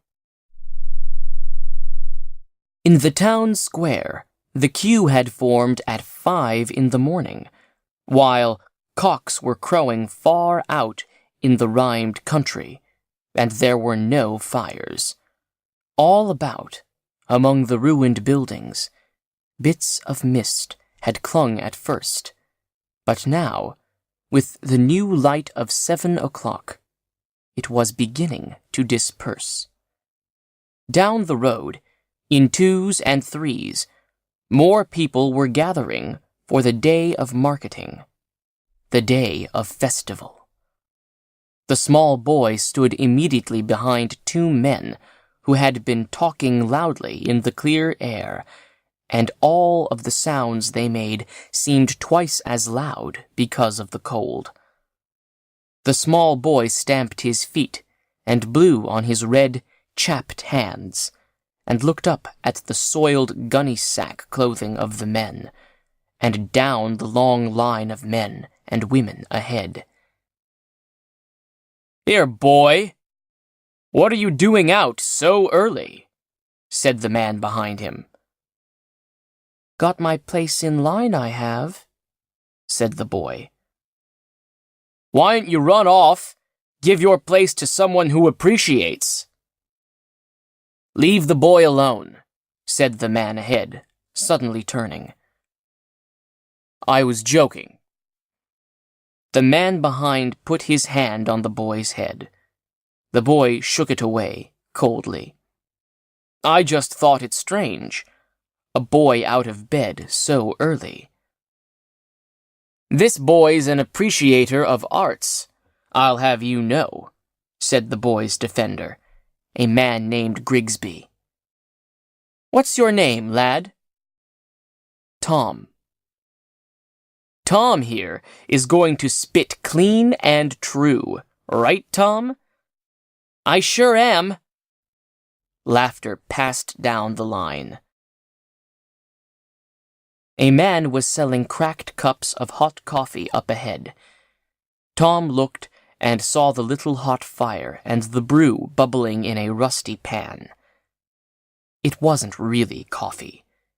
It was made from some berry that grew on the meadowlands beyond town, and it sold a penny a cup to warm their stomachs, but not many were buying. Not many had the wealth. Tom stared ahead to the place where the line ended, beyond a bombed-out stone wall. "They say she smiles," said the boy. "Aye, she does," said Grigsby. "They say she's made of oil and canvas." "True, and that's what makes me think she's not the original one. The original now, I've heard, was painted on wood, a long time ago." "They say she's 4 centuries old." "Maybe more. No one knows what year this is, to be sure." "It's 2061. "That's what they say, boy, yes. Liars. Could be 3,000, or 5,000 for all we know. Things were in a fearful mess there for a while. All we got now is bits and pieces." They shuffled along the cold stones of the street. "How much longer before we see her?" asked Tom, uneasily. "Just a few more minutes. They got her set up with 4 brass poles and velvet rope, all fancy, to keep folks back. Now mind, no rocks, Tom. They don't allow rocks thrown at her." "Yes, sir." The sun rose higher in the heavens, bringing heat which made the men shed their grimy coats and greasy hats. "Why are we all here in line?" asked Tom at last. "Why are we all here to spit?" Grigsby did not glance down at him, but judged the sun. "Well, Tom, there's lots of reasons." He reached absently for a pocket that was long gone, for a cigarette that wasn't there. Tom had seen the gesture a million times. "Tom, it has to do with hate. Hate for everything in the past.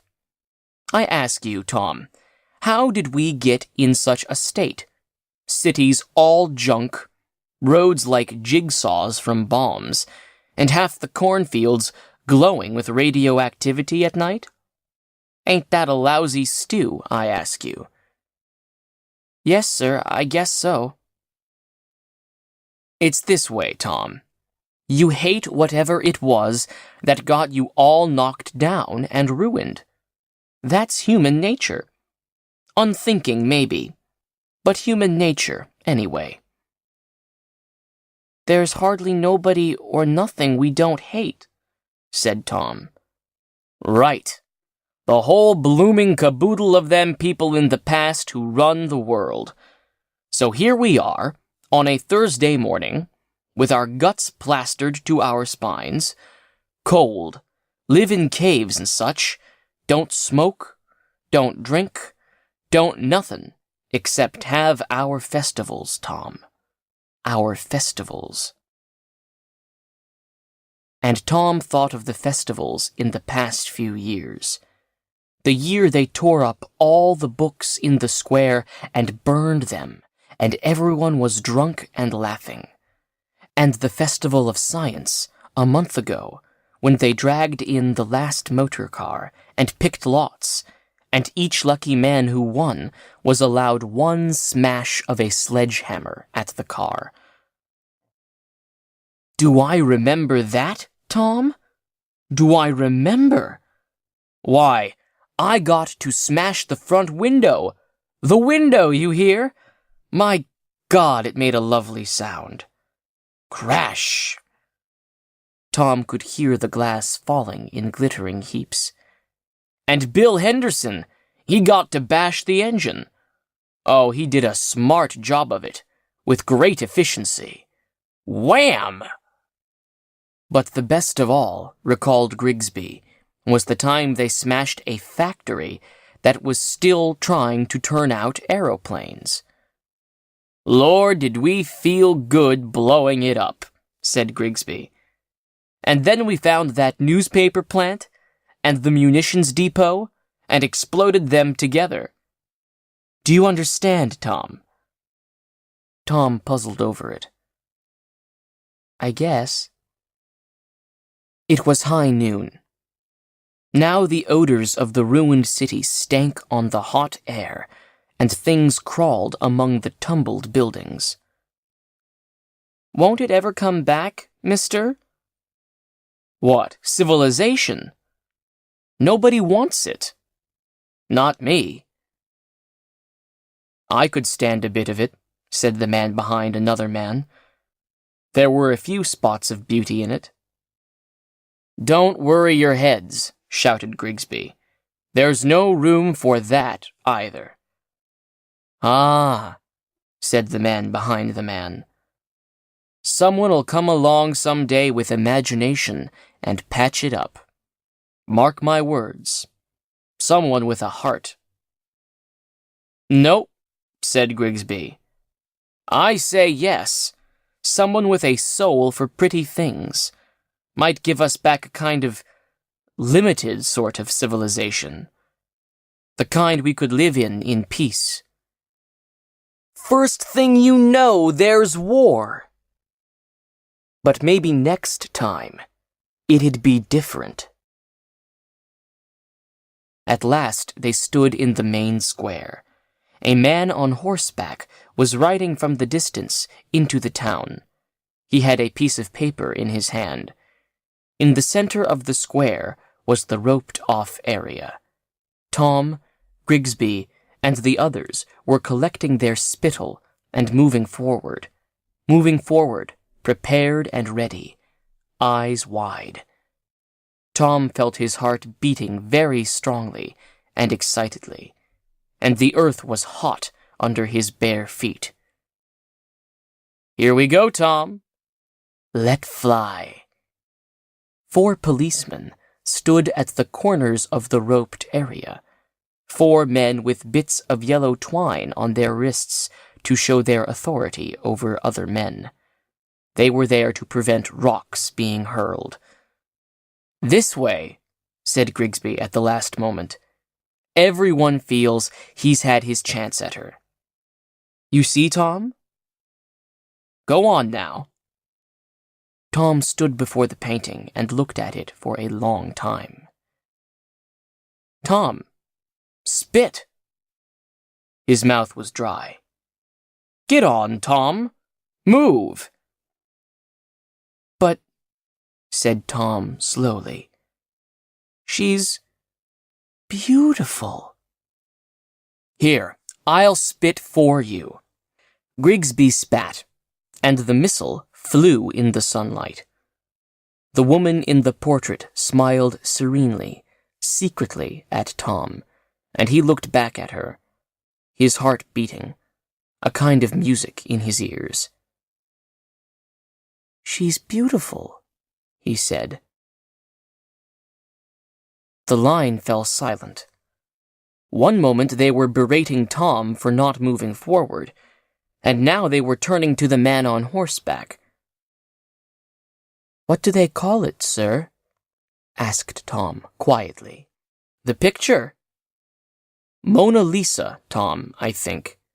Yes, the Mona Lisa." "I have an announcement," said the man on horseback. "The authorities have decreed that as of high noon today, the portrait in the square is to be given over into the hands of the populace there, so they may participate in the destruction of—" Tom hadn't even time to scream before the crowd bore him, shouting and pummeling about, stampeding towards the portrait. There was a sharp ripping sound. The police ran to escape.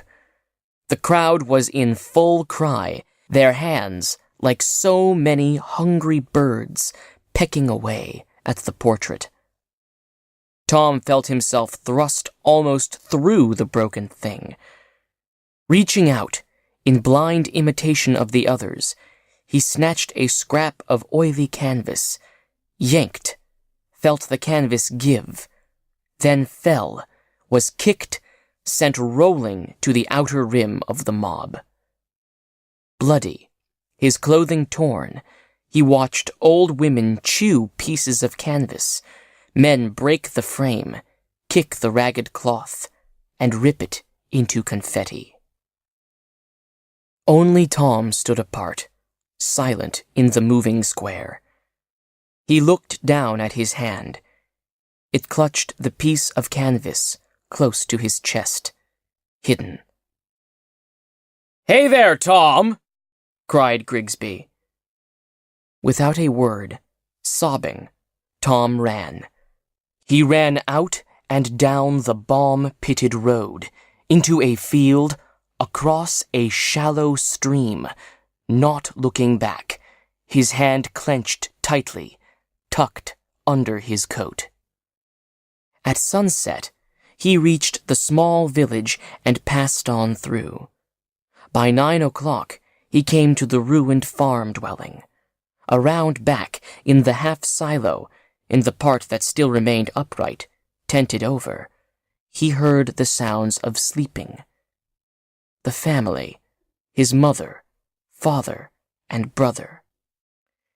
He slipped quickly, silently, through the small door and lay down, panting. "Tom?" called his mother in the dark. "Yes?" "Where have you been?" snapped his father. "I'll beat you in the morning." Someone kicked him. His brother, who had been left behind to work their little patch of ground. "Go to sleep," cried his mother faintly. Another kick.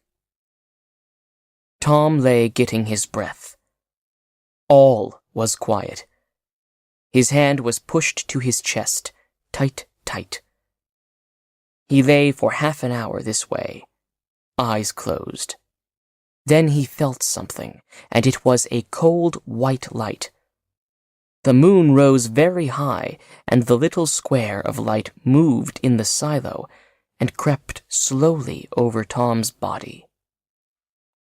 Then, and only then, did his hand relax. Slowly, carefully, listening to those who slept about him, Tom drew his hand forth. He hesitated, sucked in his breath, and then, waiting, opened his hand and uncrumpled the tiny fragment of painted canvas. All the world was asleep in the moonlight. And there, on his hand, was the smile. He looked at it in the white illumination from the midnight sky, and he thought, over and over to himself, quietly. The smile. The lovely smile. An hour later he could still see it, even after he had folded it carefully and hidden it. He shut his eyes, and the smile was there in the darkness. And it was still there, warm and gentle, when he went to sleep, and the world was silent, and the moon sailed up and then down the cold sky towards morning.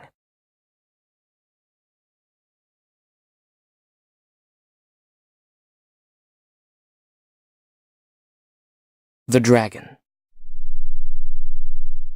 The night blew in the short grass on the moor.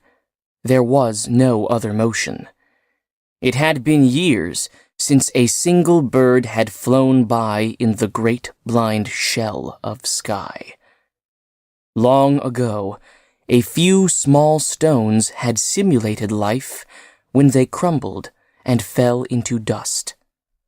Now, only the night moved in the souls of the two men bent by their lonely fire in the wilderness. Darkness pumped quietly in their veins and ticked silently in their temples and their wrists. Firelight fled up and down their wild faces and welled in their eyes in orange tatters. They listened to each other's faint, cool breathing and the lizard blink of their eyelids. At last, one man poked the fire with his sword. "Don't, idiot! You'll give us away." "No matter," said the second man. "The dragon can smell us miles off anyway. God's breath, it's cold. I wish I was back at the castle. It's death, not sleep we're after." "Why? Why? The dragon never sets foot in the town." "Quiet, fool! He eats men traveling alone from our town to the next." "Let them be eaten and let us get home." "Wait now. Listen." The two men froze. They waited a long time, but there was only the shake of their horses' nervous skin, like black velvet tambourines, jingling the silver stirrup buckles. Softly, softly. "Ah," the second man sighed. "What a land of nightmares. Everything happens here. Someone blows out the sun, it's night. And then, oh God, listen. This dragon, they say his eyes are fire, his breath a white gas. You can see him burn across the dark lands.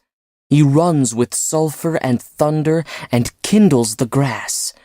Sheep panic and die insane.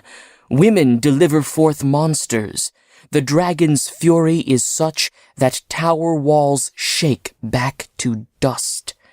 His victims, at sunrise, are strewn hither and thither on the hills. How many nights, I ask, have gone for this monster and failed, even as we shall fail? Enough of that. More than enough. Out here in this desolation, I cannot tell what year this is. 900 years since the Nativity. No, no, whispered the second man, eyes shut. On this moor is no time, is only forever. I feel if I ran back on the road, the town would be gone. The people yet unborn, things changed, the castles unquarried from the rocks, the timbers still uncut from the forests. Don't ask how I know. The moor knows and tells me. And here we sit alone in the land of the fire dragon. God save us. Be you afraid? Then gird on your armor. What use? The dragon runs from nowhere. We cannot guess its home. It vanishes in fog. We know not where it goes. Aye, on with our armor. We'll die well dressed. Half into his silver corslet, the second man stopped again, and turned his head. Across the dim country, full of night and nothingness from the heart of the moor itself, the wind sprang full of dust from clocks that used dust for telling time. There were black suns burning in the heart of this new wind, and a million burnt leaves shaken from some autumn tree beyond the horizon. This wind melted landscapes, lengthened bones like white wax, made the blood boil and thicken to a muddy deposit in the brain.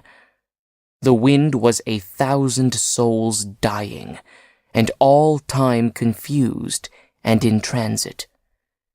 It was a fog inside of a mist, inside of a darkness, and this place was no man's place, and there was no year or hour at all, but only these men in a faceless emptiness of sudden frost, storm, and white thunder which moved behind the great falling pane of green glass that was the lightning. A squall of rain drenched the turf, all faded away until there was unbreathing hush, and the two men waiting alone with their warmth in a cool season. "There," whispered the first man. "Oh, there!" Miles off, rushing, with a great chant and a roar, the dragon. In silence, the men buckled on their armor and mounted their horses. The midnight wilderness was split by a monstrous gushing as the dragon roared nearer, nearer. Its flashing yellow glare spurted above a hill, and then, fold on fold of dark body, distantly seen, therefore indistinct, flowed over that hill and plunged, vanishing into a valley. Quick! They spurred their horses forward to a small hollow. This is where it passes. They seized their lances with mailed fists and blinded their horses by flipping the visors down over their eyes. Lord. Yes, let us use his name. On the instant, the dragon rounded a hill. Its monstrous amber eye fed on them, fired their armor in red glints and glitters. With a terrible, wailing cry and a grinding rush, it flung itself forward. Mercy, God! The lance struck under the unlidded yellow eye, buckled, tossed the man through the air. The dragon hit, spilled him over, down, ground him under. Passing, the black brunt of its shoulder smashed the remaining horse and rider 100 feet against the side of a boulder, wailing, wailing, the dragon shrieking, fire all about, around, under it, a pink, yellow, orange sunfire with great soft plumes of blinding smoke. "Did you see it?" cried a voice. "Just like I told you." "The same! The same! A knight in armor, by the Lord Harry! We hit him!" "You going to stop?" "Did once. Found nothing. Don't like to stop on this moor. I get the willies." Gotta feel it has. But we hit something. Gave him plenty of whistle, chap wouldn't budge. A steaming blast cut the mist aside. We'll make Stokely on time. More coal, eh, Fred? Another whistle shook dew from the empty sky. The night train, in fire and fury, shot through a gully, up a rise, and vanished over cold earth towards the north, leaving black smoke and steam to dissolve in the numbed air minutes after it had passed and gone forever.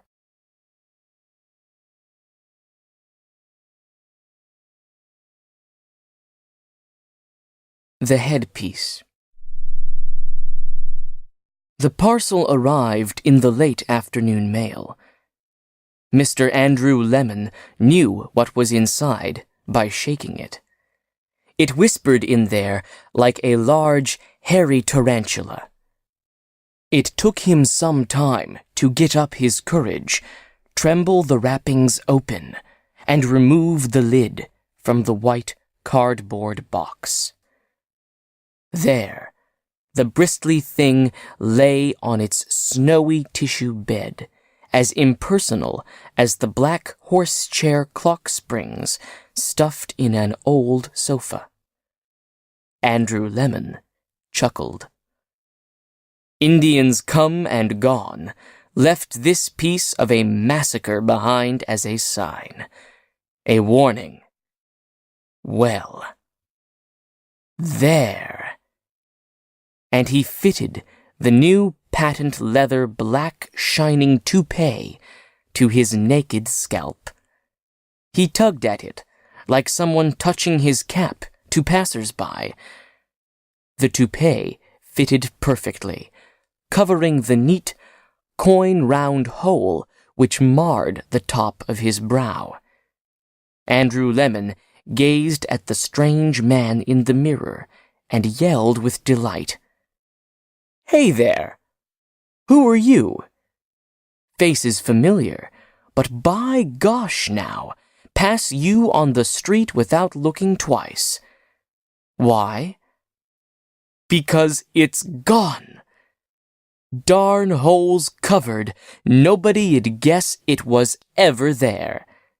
Happy New Year, man, that's what it is. Happy New Year. He walked around and around his little apartment, smiling, needing to do something, but not yet ready to open the door and surprise the world. He walked by the mirror, glancing sidewise at someone going past there, and each time laughed and shook his head. Then he sat down in the rocker and rocked, grinning, and tried to look at a couple of copies of Wild West Weekly and then Thrilling Movie Magazine. But he couldn't keep his right hand from crawling up along his face tremulously to feel at the rim of that crisp, new sedge above his ears. Let me buy you a drink, young fellow. He opened the fly-specked medicine cabinet and took 3 gulps from a bottle. Eyes watering, he was on the verge of cutting himself a chew of tobacco when he stopped, listening. Outside, in the dark hallway, there was a sound like a field mouse moving softly, daintily, on the threadbare carpeting. Miss Fremwell, he said to the mirror. Suddenly, the toupee was off his head and into the box, as if, frightened, it had scuttled back there of itself. He clapped the lid down, sweating cold, afraid of even the sound that woman made moving by like a summer breeze. He tiptoed to the door that was nailed shut in one wall, and bent his raw and now furiously blushing head. He heard Miss Fremwell unlock her door and shut it, and move delicately about her room with little tinkles of chinaware and chimes of cutlery, turning in a merry-go-round to make her dinner. He backed away from that door that was bolted, locked, latched, and driven shut with its 4-inch hard steel nails. He thought of the nights he had flinched in bed, thinking he heard her quietly pulling out the nails, touching at the bolts, and slithering the latch, and how it always took him an hour to turn away towards sleep after that. Now she would rustle about her room for an hour or so. It would grow dark. The stars would be out and shining when he tapped on her door and asked if she'd sit on the porch or walk in the park. Then the only way she could possibly know of this third blind and staring eye in his head would be to run her hand in a braille-like motion there. But her small, white fingers had never moved within 1,000 miles of that scar, which was no more to her than, well, one of those pockmarks off on the full moon tonight. His toe brushed a copy of Wonder Science Tales. He snorted. Perhaps if she thought at all of his damaged head. She wrote songs and poems, didn't she? Once in a while. She figured that a long time back a meteor had run and hit him and vanished up there, where there were no shrubs or trees, where it was just white, above his eyes. He snorted again and shook his head. Perhaps. But however she thought, he would see her only when the sun had set. He waited another hour, from time to time spitting out the window into the warm summer night. 8:30. Here goes. He opened the hall door and stood for a moment looking back at that nice new toupee hidden in its box. No, he still could not bring himself to wear it. He stepped along the hall to Miss Naomi Fremwell's door, a door so thinly made it seemed to beat with the sound of her small heart there behind it. "Miss Fremwell," he whispered. He wanted to cup her like a small white bird in his great bold hands, speak soft to her quietness. But then, in wiping the sudden perspiration from his brow, he found again the pit, and only at the last quick moment saved himself from falling over, in, and screaming down. He clapped his hand to that place to cover that emptiness. After he had held his hand tight to the hole for a long moment, he was then afraid to pull his hand away. It had changed. Instead of being afraid he might fall in there, he was afraid something terrible, something secret, something private might gush out and drown him. He brushed his free hand across her door, disturbing little more than dust. "Miss Fremwell?" He looked to see if there were too many lamps lit under her door-sill, the light of which might strike out at him when she swung the door wide. The very thrust of lamplight alone might knock his hand away and reveal that sunken wound. Then mightn't she peer through it like a keyhole into his life? The light was dim under the door-sill. He made a fist of one hand and brought it down gently, 3 times, on Miss Fremwell's door. The door opened and moved slowly back. Later, on the front porch, feverishly adjusting and readjusting his senseless legs, perspiring, he tried to work around to asking her to marry him. When the moon rose high, the hole in his brow looked like a leaf shadow fallen there. If he kept one profile to her, the crater did not show. It was hidden away over on the other side of his world. It seemed that when he did this, though, he only had half as many words and felt only half a man. "Miss Fremwell," he managed to say at last. "Yes?" She looked at him as if she didn't quite see him. "Miss Naomi, I don't suppose you ever really noticed me lately." She waited. He went on. "I've been noticing you.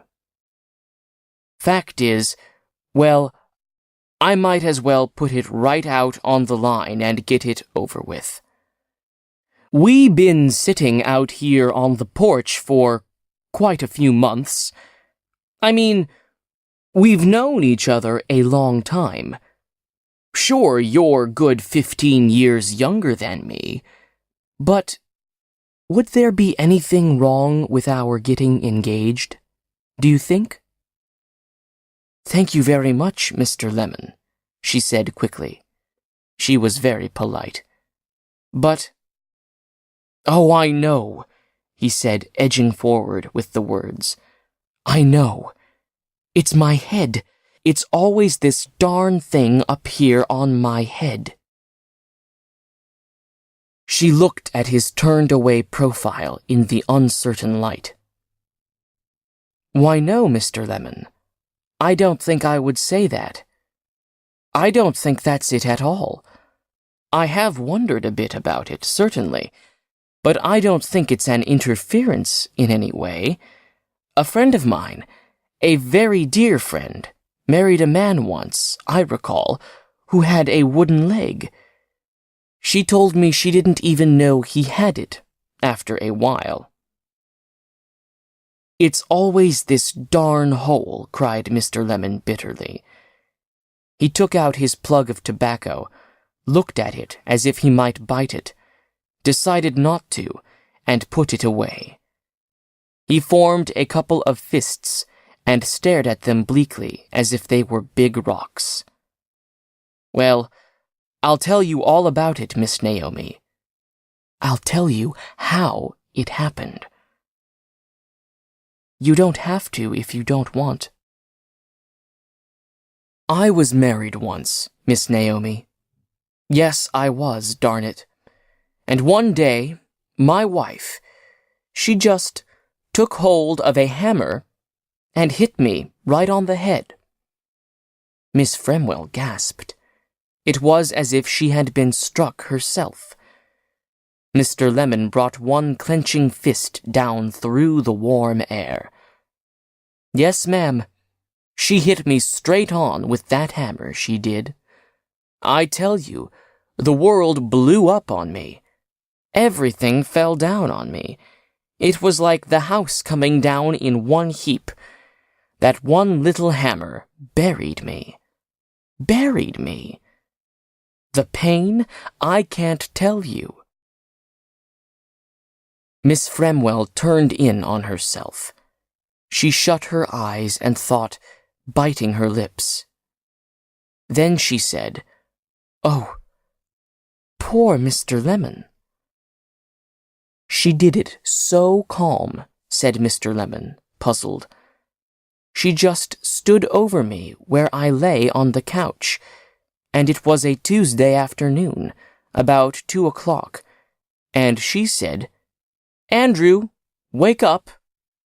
And I opened my eyes and looked at her, is all, and then she hit me with that hammer." "Oh, Lord." "But why?" asked Miss Fremwell. "For no reason. No reason at all. Oh, what an ornery woman." "But why should she do a thing like that?" said Miss Fremwell. "I told you. For no reason." She was crazy? Must have been. Oh yes, she must have been. Did you prosecute her? Well, no, I didn't. After all, she didn't know what she was doing. Did it knock you out? Mr. Lemon paused, and there it was again, so clear, so tall in his mind, the old thought of it. Seeing it there, he put it in words. No. I remember just standing up. I stood up, and I said to her, "What did you do?" And I stumbled towards her. There was a mirror. I saw the hole in my head, deep, and blood coming out. It made an Indian of me. She just stood there, my wife did. And at last she screamed 3 kinds of horror and dropped that hammer on the floor and ran out the door. Did you faint then? No, I didn't faint.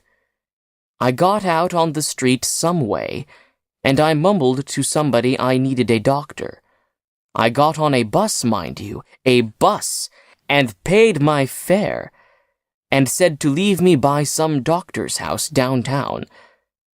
Everybody screamed, I tell you. I got sort of weak then, and next thing I knew the doctor was working on my head, had it cleaned out like a new thimble, like a bunghole in a barrel. He reached up and touched that spot now, fingers hovering over it as a delicate tongue hovers over the vacated area where once grew a fine tooth. A neat job. The doctor kept staring at me too, as if he expected me to fall down dead any minute. How long did you stay in the hospital? 2 days. Then I was up and around, feeling no better, no worse. By that time, my wife had picked up and skedaddled. Oh, my goodness, said Miss Fremwell, recovering her breath. My heart's going like an egg beater. I can hear and feel and see it all, Mr. Lemon. Why? Oh, why did she do it?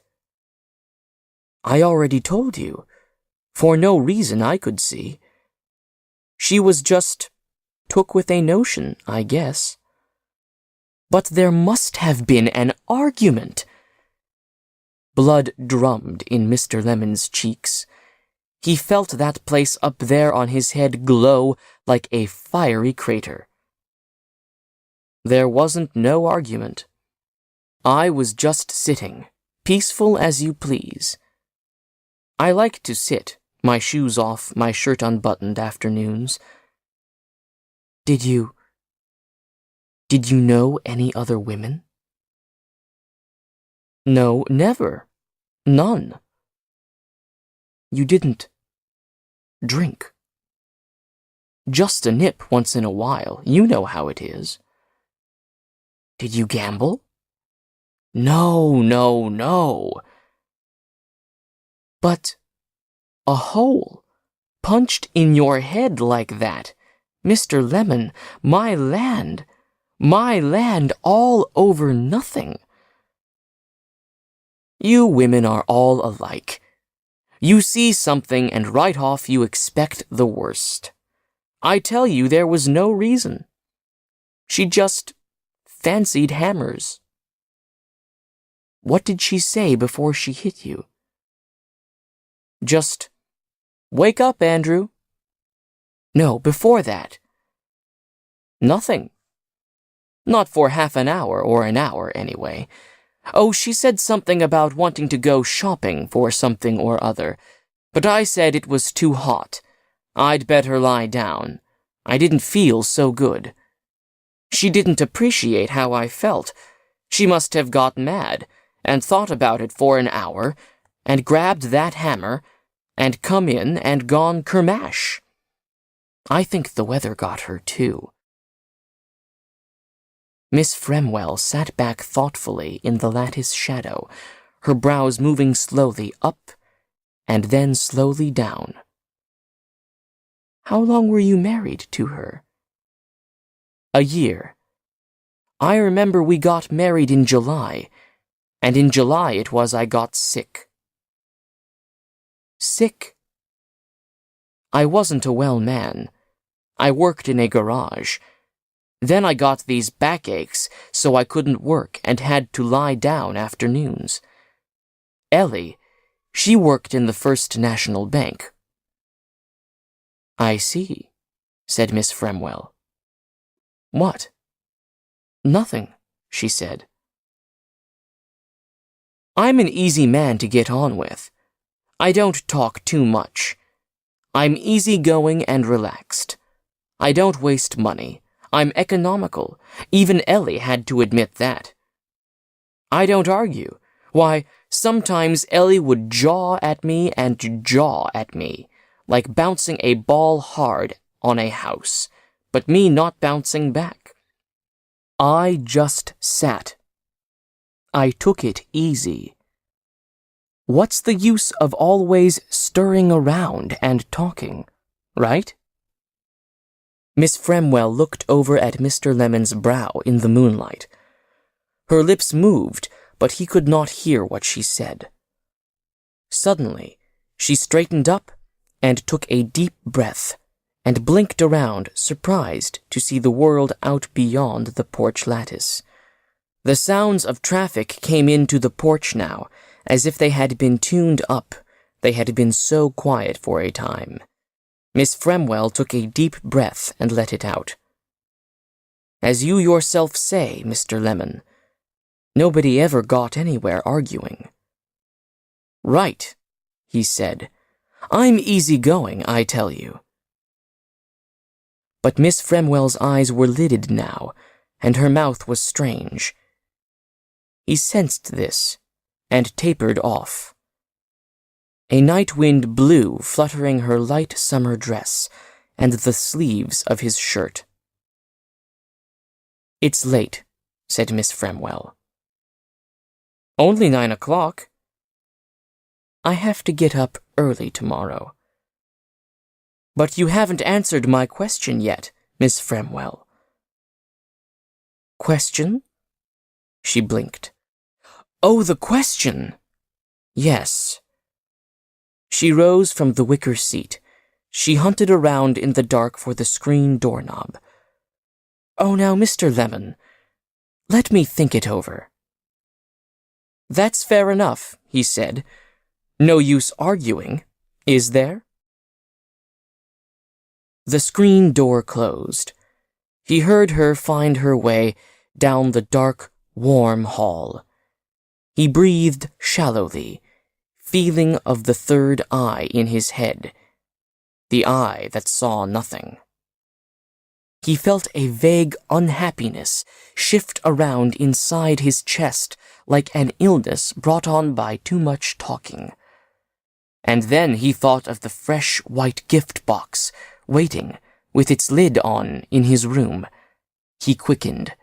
Opening the screen door, he walked down the silent hall and went into his room. Inside, he slipped and almost fell on a slick copy of True Romance Tales. He switched on the light excitedly, smiling, fumbled the box open, and lifted the toupee from the tissues. He stood before the bright mirror and followed directions with the spirit gum and tapes, and tucked it here and stuck it there and shifted it again and combed it neat. Then he opened the door and walked along the hall to knock for Miss Fremwell. Miss Naomi, he called, smiling. The light under her door clicked out at the sound of his voice.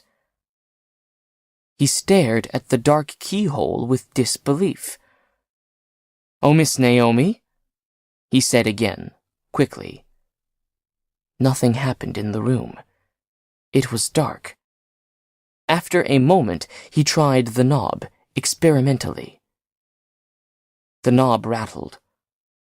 He heard Miss Fremwell sigh. He heard her say something.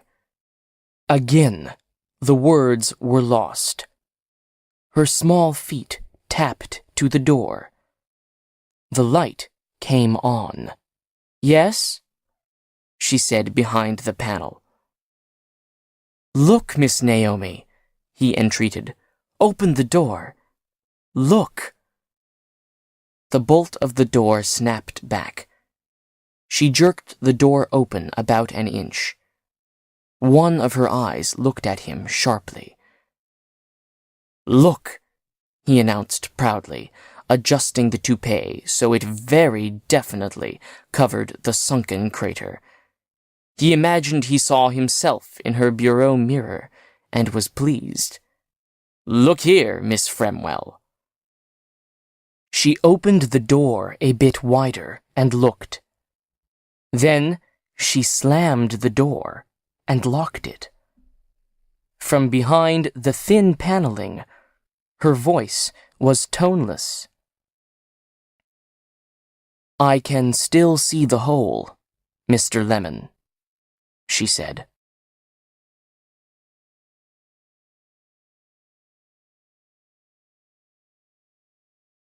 The Wonderful Ice Cream Suit.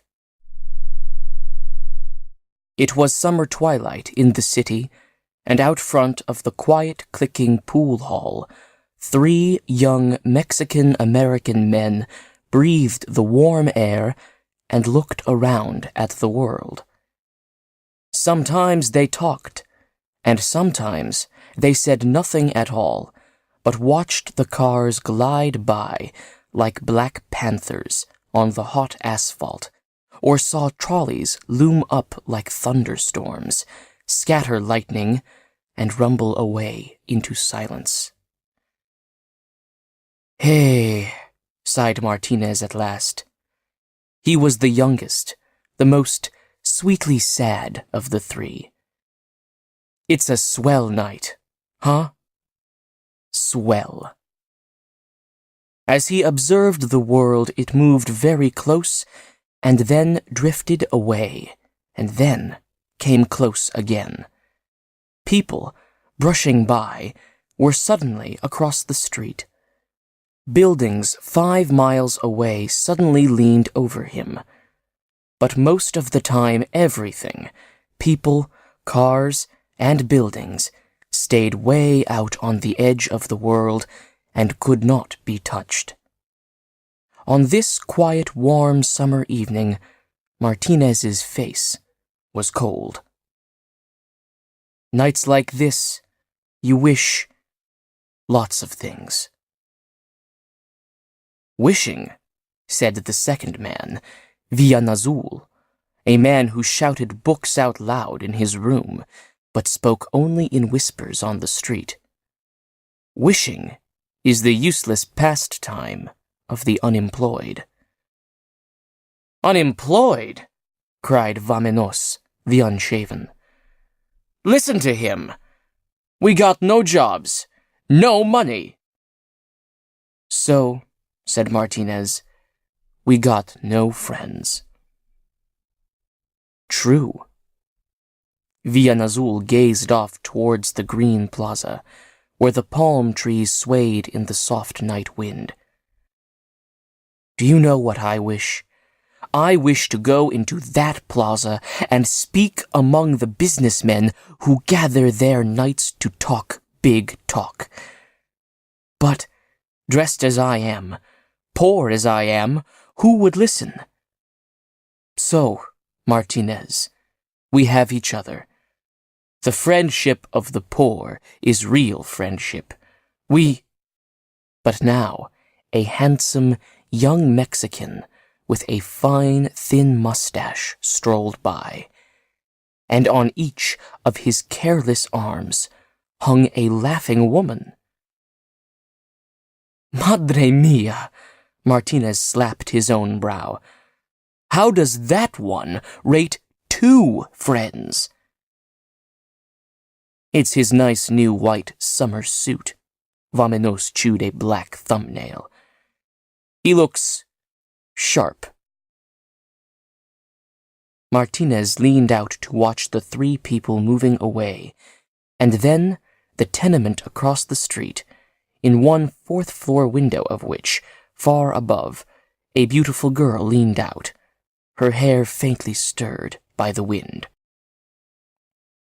She had been there forever, which was to say, for 6 weeks.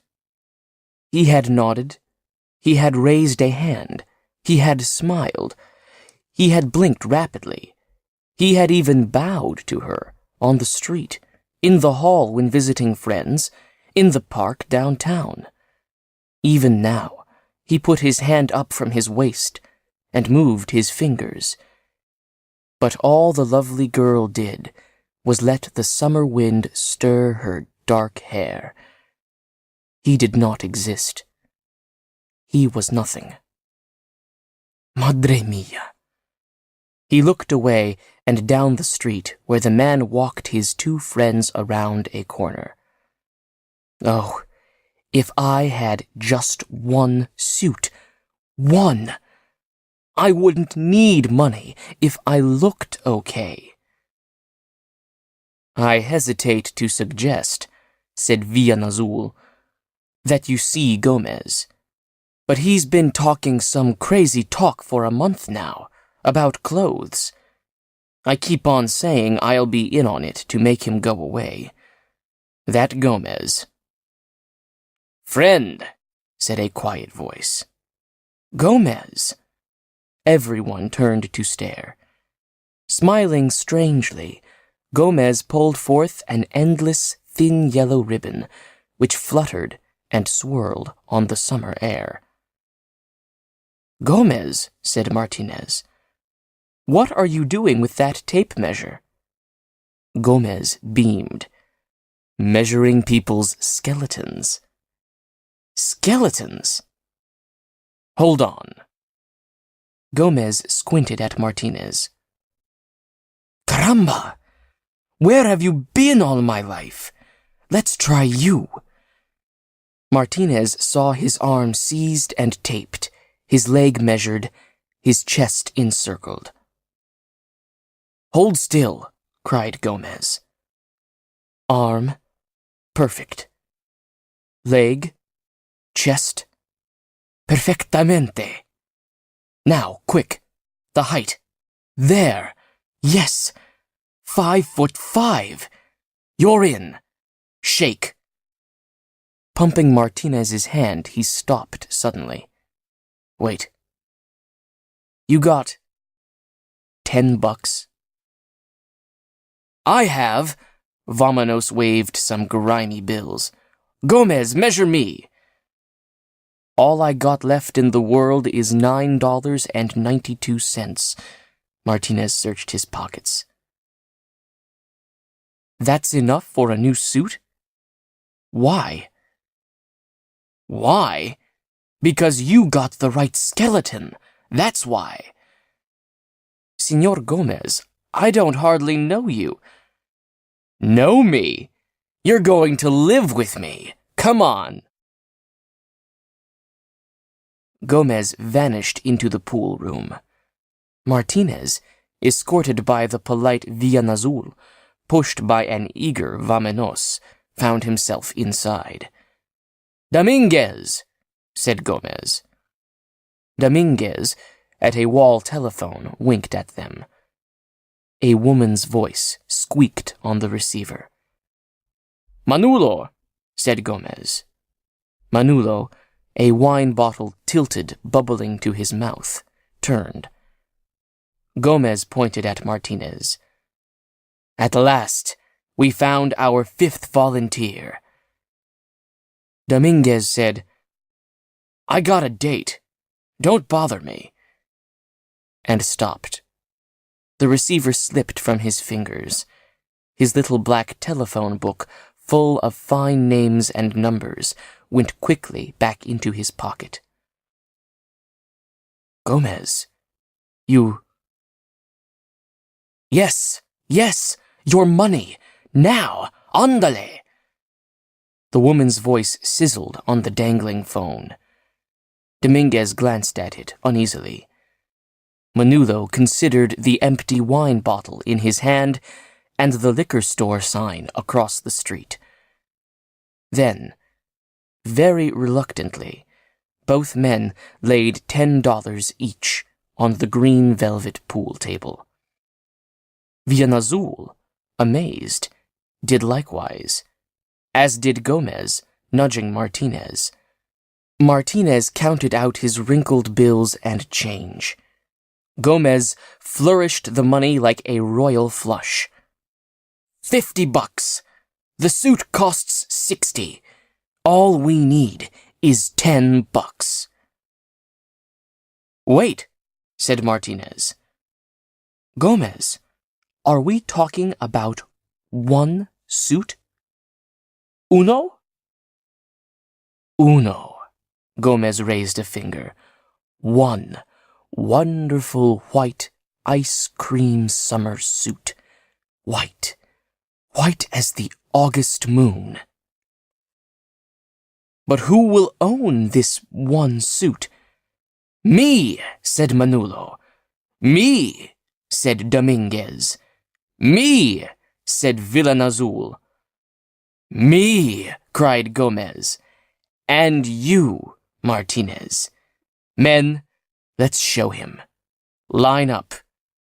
Villanazul, Manolo, Dominguez, and Gomez rushed to plant their backs against the pool room wall. Martinez, you two. The other end, line up. Now, vámonos. Lay that billiard cue across our heads. Sure, Gomez, sure. Martinez, in line, felt the cue tap his head and leaned out to see what was happening. Ah, he gasped. The cue lay flat on all their heads with no rise or fall as Vámonos slid it, grinning, along. We're all the same height, said Martinez. The same. Everyone laughed. Gomez ran down the line, rustling the yellow tape measure here and there on the men, so they laughed even more wildly. Sure, he said. It took a month, 4 weeks, mind you, to find 4 guys the same size and shape as me. A month of running around measuring. Sometimes I found guys with 5'5" skeletons. Sure, but all the meat on their bones was too much or not enough. Sometimes their bones were too long in the legs or too short in the arms. Boy, all the bones, I tell you. But now, 5 of us, same shoulders, chests, waists, arms, and as for weight, men, Manolo, Dominguez, Villanazul, Gomez, and at last, Martinez, stepped onto the scales, which flipped ink-stamped cards at them as Vámonos, still smiling, wildly fed pennies. Heart-pounding, Martinez read the cards. 135 pounds. 136. 133. 134. 137. A miracle. No, said Villanazul simply. Gomez. They all smiled upon that genius who now circled them with his arms. Are we not fine? He wondered. All the same size, all the same dream. The suit. So each of us will look beautiful at least one night of the week, eh? I haven't looked beautiful in years, said Martinez. The girls run away. They will run no more. They will freeze, said Gomez. When they see you in the cool, white, summer ice cream suit. Gomez, said Villanazul. just let me ask one thing. Of course, compadre. When we get this nice, new, white ice cream summer suit, some night you're not going to put it on and walk down to the Greyhound bus in it and go live in El Paso for a year in it, are you? Bien azul, how can you say that? My eye sees, and my tongue moves, said Bien Azul. How about the everybody wins punch-board lotteries you ran, and you kept running, when nobody won? How about the United Chile con Carne and Frijole Company you were going to organize, and all that ever happened was the rent ran out on a 2x4 office? The errors of a child now grown, said Gomez. Enough.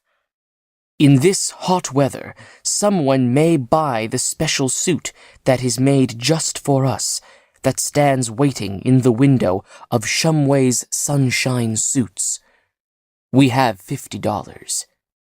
Now we need just one more skeleton. Martinez saw the men peer around the pool hall. He looked where they looked. He felt his eyes hurry past Vamenos, then come reluctantly back to examine his dirty shirt, his huge nicotined fingers. Me! Vamenos burst out at last. My skeleton! Measure it! It's great. Sure, my hands are big, and my arms, from digging ditches, but... Just then, Martinez heard passing on the sidewalk outside that same terrible man with his 2 girls, all laughing and yelling together. He saw anguish move like the shadow of a summer cloud on the faces of the other men in this pool room. Slowly, Vamenos stepped onto the scales and dropped his penny. Eyes closed, he breathed a prayer. Madre mia, please. The machinery whirred, the card fell out. Vamenos opened his eyes. Look! 135 pounds! Another miracle! The men stared at his right hand and the card, at his left hand and a soiled $10 bill. Gomez swayed. Sweating, he licked his lips. Then his hand shot out, seized the money. The clothing store! The suit! Andale! Yelling, everybody ran from the pool room. The woman's voice was still squeaking on the abandoned telephone. Martinez, left behind, reached out and hung the voice up. In the silence, he shook his head. Santos. What a dream. 6 men, he said. 1 suit. What will come of this? Madness? Debauchery? Murder? But I go with God. Gomez, wait for me! Martinez was young. He ran fast. Mr. Shumway, of Shumway's Sunshine Suits, paused while adjusting a tie rack, aware of some subtle atmospheric change outside his establishment. Leo, he whispered to his assistant. Look. Outside, one man, Gomez, strolled by, looking in. 2 men, Manolo and Dominguez, hurried by, staring in. 3 men, Bien Azul, Martinez, and Vamenos, jostling shoulders, did the same. Leo, Mr. Shumway swallowed. Call the police. Suddenly, 6 men filled the doorway.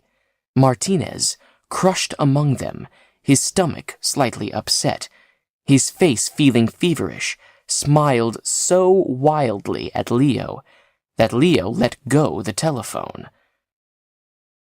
Hey, breathed Martinez, eyes wide.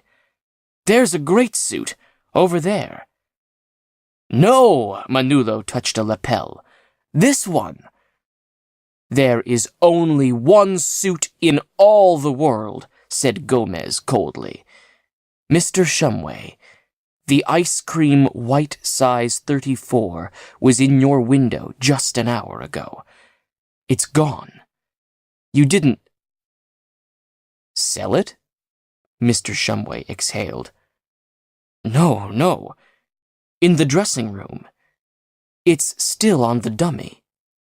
Martinez did not know if he moved and moved the crowd, or if the crowd moved and moved him. Suddenly, they were all in motion. Mr. Shumway, running, tried to keep ahead of them. This way, gents. Now, which of you... All for one and one for all, Martinez heard himself say, and laughed wildly. We'll all try it on. All? Mr. Shumway clutched at the booth curtain as if his shop were a steamship that had suddenly tilted in a great swell. He stared. That's it, thought Martinez. Look at our smiles. Now, look at the skeletons behind our smiles. Measure here, there, up, down. Yes. Do you see?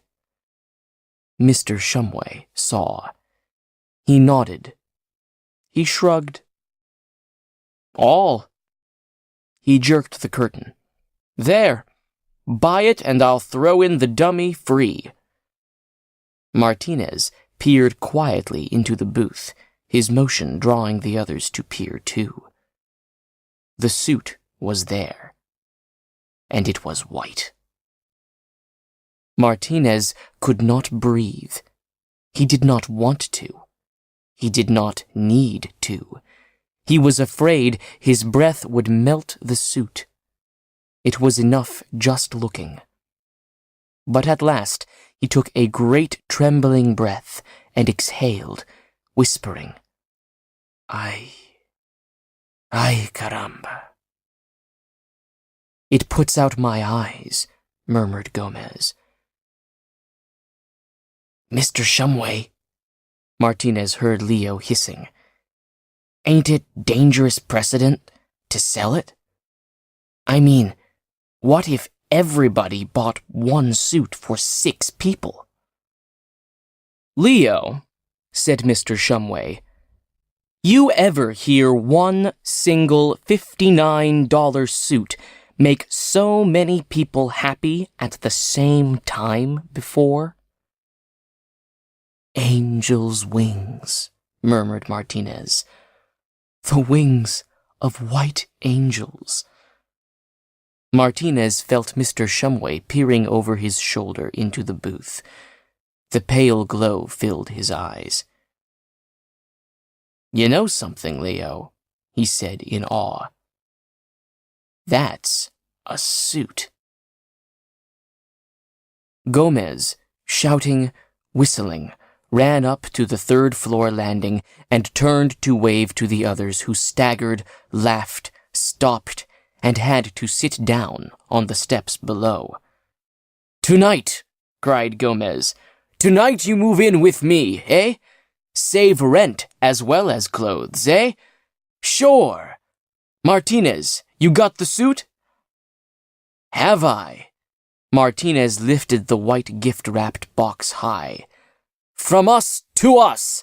Hi-ya! Vamanos, you got the dummy? Here! Vamanos, chewing an old cigar, scattering sparks, slipped.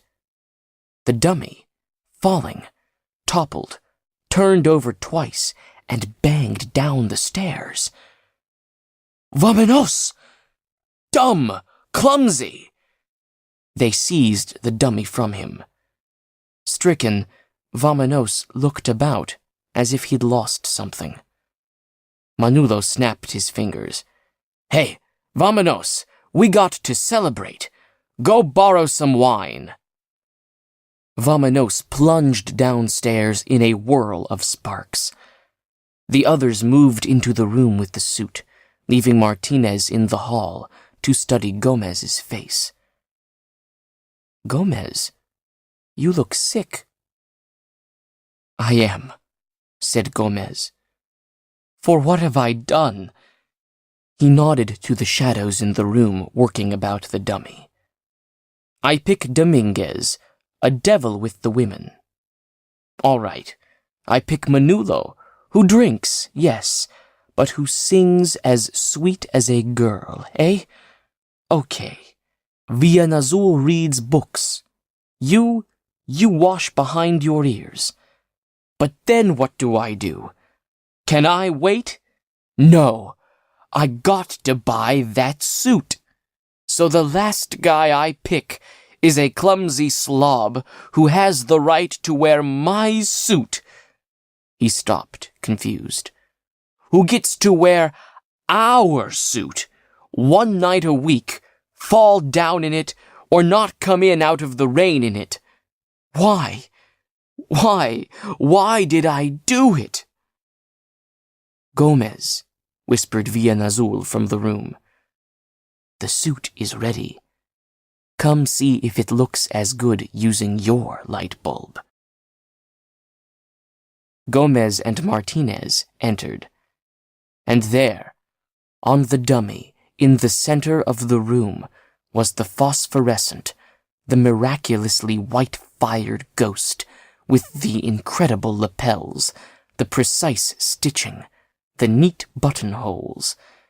Standing with the white illumination of the suit upon his cheeks, Martinez suddenly felt he was in church. White. White. It was white as the whitest vanilla ice cream, as the bottled milk in tenement halls at dawn. White as a winter cloud all alone in the moonlit sky late at night. Seeing it here in the warm summer night room made their breath almost show on the air. Shutting his eyes, he could see it printed on his lids. He knew what color his dreams would be this night. White, murmured Villanazul.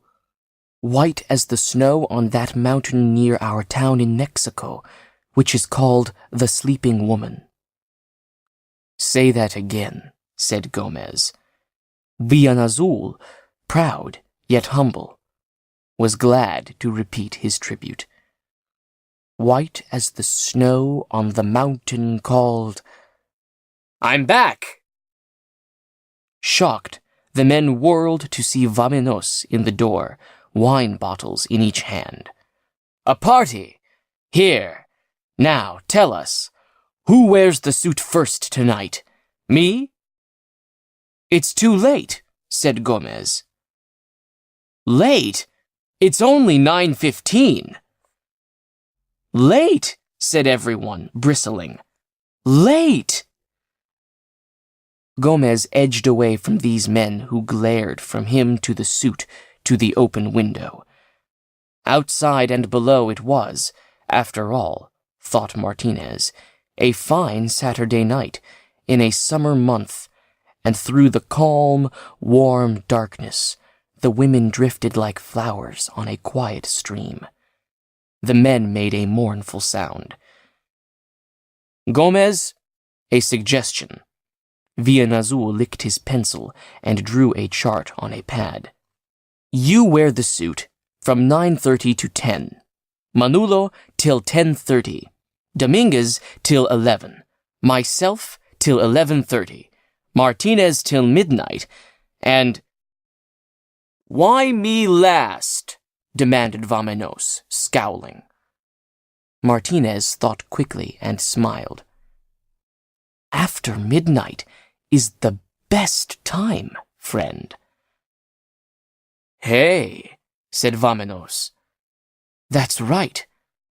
I never thought of that. Okay. Gomez sighed. All right, a half hour each. But from now on, Remember, we each wear the suit just one night a week. Sundays, we draw straws for who wears the suit the extra night." "Me," laughed Vamenos. "I'm lucky." Gomez held on to Martinez tight. "Gomez," urged Martinez, "you first. Dress." Gomez could not tear his eyes from that disreputable Vamenos. At last, impulsively, he yanked his shirt over his head. "Ay-ya!" he howled. "Ay-ya!" Whisper rustle. The clean shirt. Ah! How clean the new clothes feel, thought Martinez, holding the coat ready. How clean they sound. How clean they smell. Whisper. The pants. The tie. Rustle. The braces. Whisper. Now Martinez let loose the coat, which fell in place on flexing shoulders. Ole! Gomez turned like a matador in his wondrous suit of lights. Ole, Gomez! Ole! Gomez bowed and went out the door. Martinez fixed his eyes to his watch. At 10 sharp, he heard someone wandering about in the hall, as if they had forgotten where to go. Martinez pulled the door open and looked out. Gomez was there, heading for nowhere. He looked sick, thought Martinez. No. Stunned, shook up, surprised, many things. Gomez! This is the place! Gomez turned around and found his way through the door. Oh, friends, friends, he said. Friends, what an experience! This suit! This suit! Tell us, Gomez, said Martinez. I can't. How can I say it? He gazed at the heavens, arms spread, palms up. Tell us, Gomez. I have no words. No words. You must see yourself.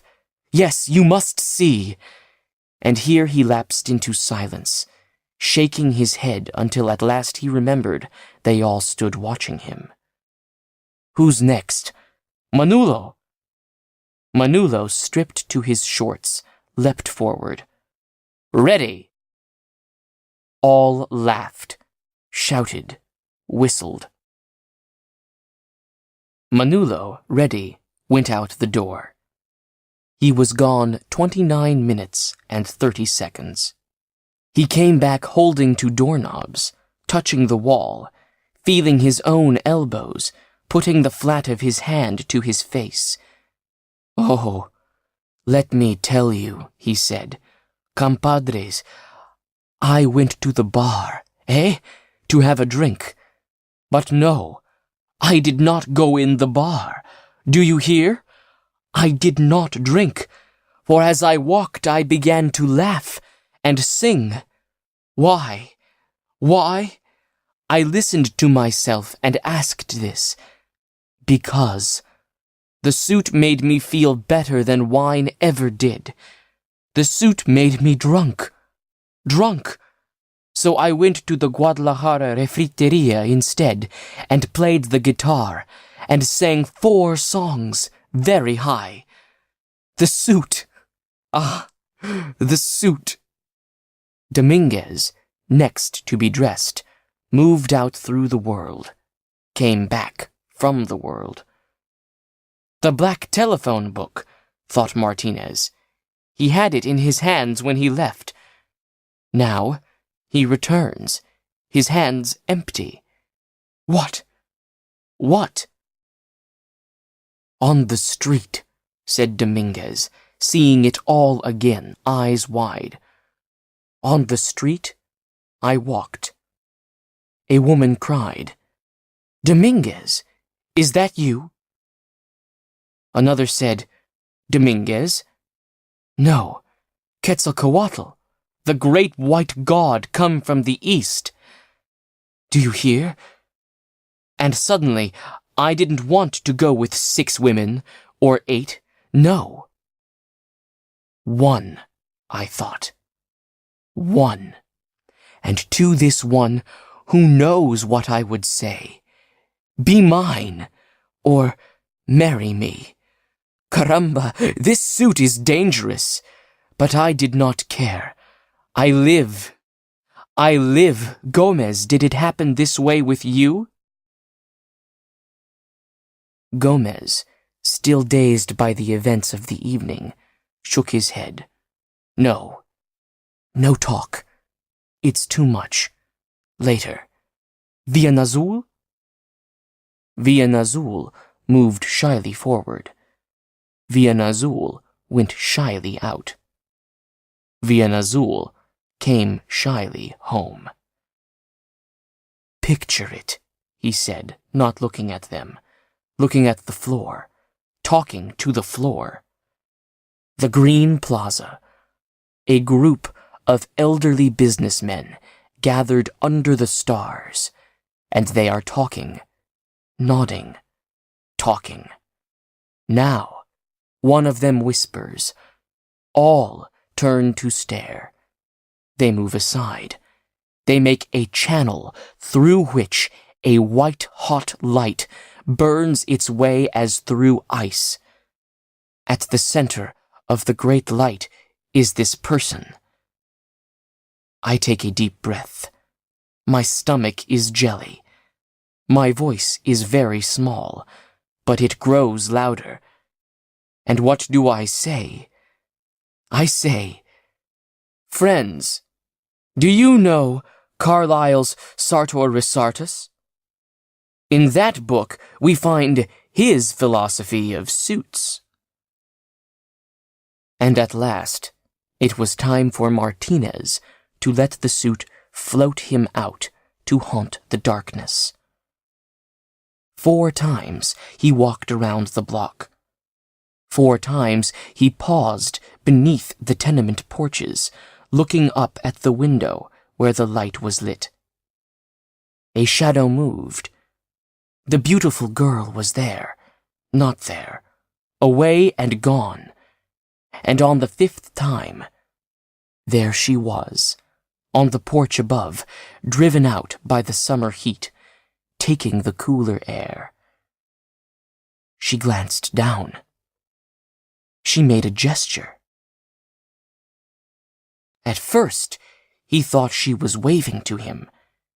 He felt like a white explosion that had riveted her attention. But she was not waving. Her hand gestured, and the next moment, a pair of dark-framed glasses sat upon her nose. She gazed at him. Ah, he thought, so that's it. So, even the blind may see this suit. He smiled up at her. He did not have to wave. And, at last, she smiled back. She did not have to wave either. Then, because he did not know what else to do, and he could not get rid of this smile that had fastened itself to his cheeks, he hurried, almost ran around the corner, feeling her stare after him. When he looked back, she had taken off her glasses and gazed now with the look of the nearsighted at what, at most, must be a moving blob of light in the great darkness here. Then, for good measure, he went around the block again, through a city so suddenly beautiful he wanted to yell, then laugh, then yell again. Returning, he drifted, oblivious, eyes half closed, and seeing him in the door, the others saw not Martinez, but themselves come home. In that moment, they sensed that something had happened to them all. "You're late," cried Vamenos, but stopped. The spell could not be broken. "Somebody tell me," said Martinez. "Who am I?" He moved in a slow circle through the room. Yes, he thought. Yes, it's the suit. Yes, it had to do with the suit. And them all together in that store on this fine Saturday night, and then here, laughing and feeling more drunk without drinking, as Manolo said himself, as the night ran and each slipped on the pants and held, toppling to the others, and, balanced, let the feeling get bigger and warmer and finer as each man departed and the next took his place in the suit, until now here stood Martinez, all splendid and white as one who gives orders, and the world grows quiet and moves aside. "Martinez, we borrowed 3 mirrors while you were gone. Look." The mirrors, set up as in the store, angled to reflect 3 Martinezes, and the echoes and memories of those who had occupied this suit with him, and known the bright world inside this thread and cloth. Now, in the shimmering mirror, Martinez saw the enormity of this thing they were living together, and his eyes grew wet. The others blinked. Martinez touched the mirrors. They shifted. He saw 1,000, 1,000,000 white-armored Martinezes march off into eternity, reflected forever, indomitable and unending. He held the white coat out on the air. In a trance, the others did not at first recognize the dirty hand that reached to take the coat. Then, "Vamenos! Pig! You didn't wash," cried Gomez, "or even shave while you waited. Compadres, the bath." "The bath," said everyone. "No," Vamenos flailed. "The night air! I'm dead!" They hustled him yelling out and down the hall. Now here stood Vamenos, unbelievable, in white suit, beard shaved, hair combed, nails scrubbed. His friends scowled darkly at him. For it was not true, thought Martinez, that when Vamenos passed by, avalanches itched on mountain tops. If he walked under windows, people spat, dumped garbage, or worse. Tonight now, this night, he would stroll beneath 10,000 wide-opened windows, near balconies, past alleys. Suddenly, the world absolutely sizzled with flies. And here was Vamenos, a fresh, frosted cake. "You sure look keen in that suit, Vamenos," said Manolo sadly. "Thanks." Vamenos twitched, trying to make his skeleton comfortable where all their skeletons had so recently been. In a small voice, Vamenos said, "Can I go now?" "Bien azul," cried Gomez. "Copy down these rules." Bien azul licked his pencil. "First," said Gomez, "don't fall down in that suit, Vamenos." "I won't." "Don't lean against buildings in that suit."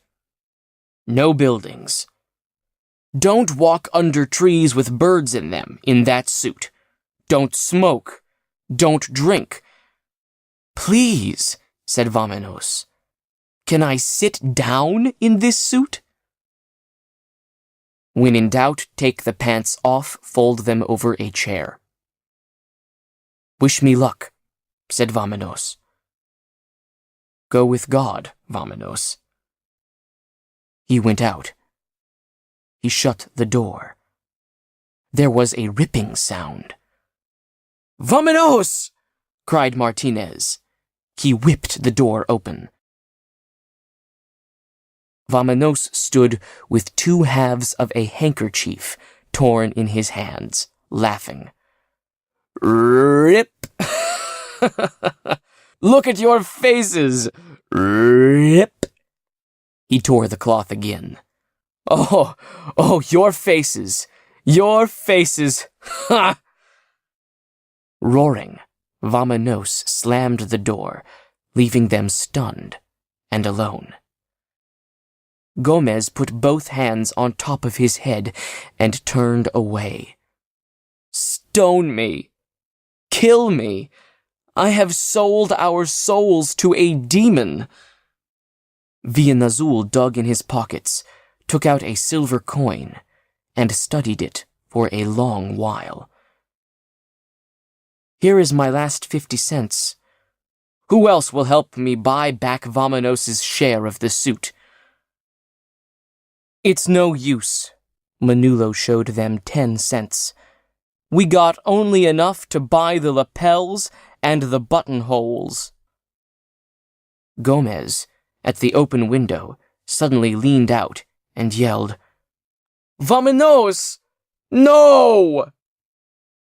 Below on the street, Vamanos, shocked, blew out a match and threw away an old cigar butt he had found somewhere.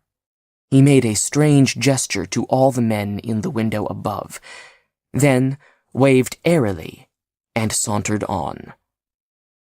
Somehow, the 5 men could not move away from the window. They were crushed together there. I bet he eats a hamburger in that suit, mused Villanazul. I'm thinking of the mustard. Don't, cried Gomez. No, no. Manolo was suddenly at the door. I need a drink. Bad. Manolo, there's wine here. That bottle on the floor. Manolo went out and shut the door.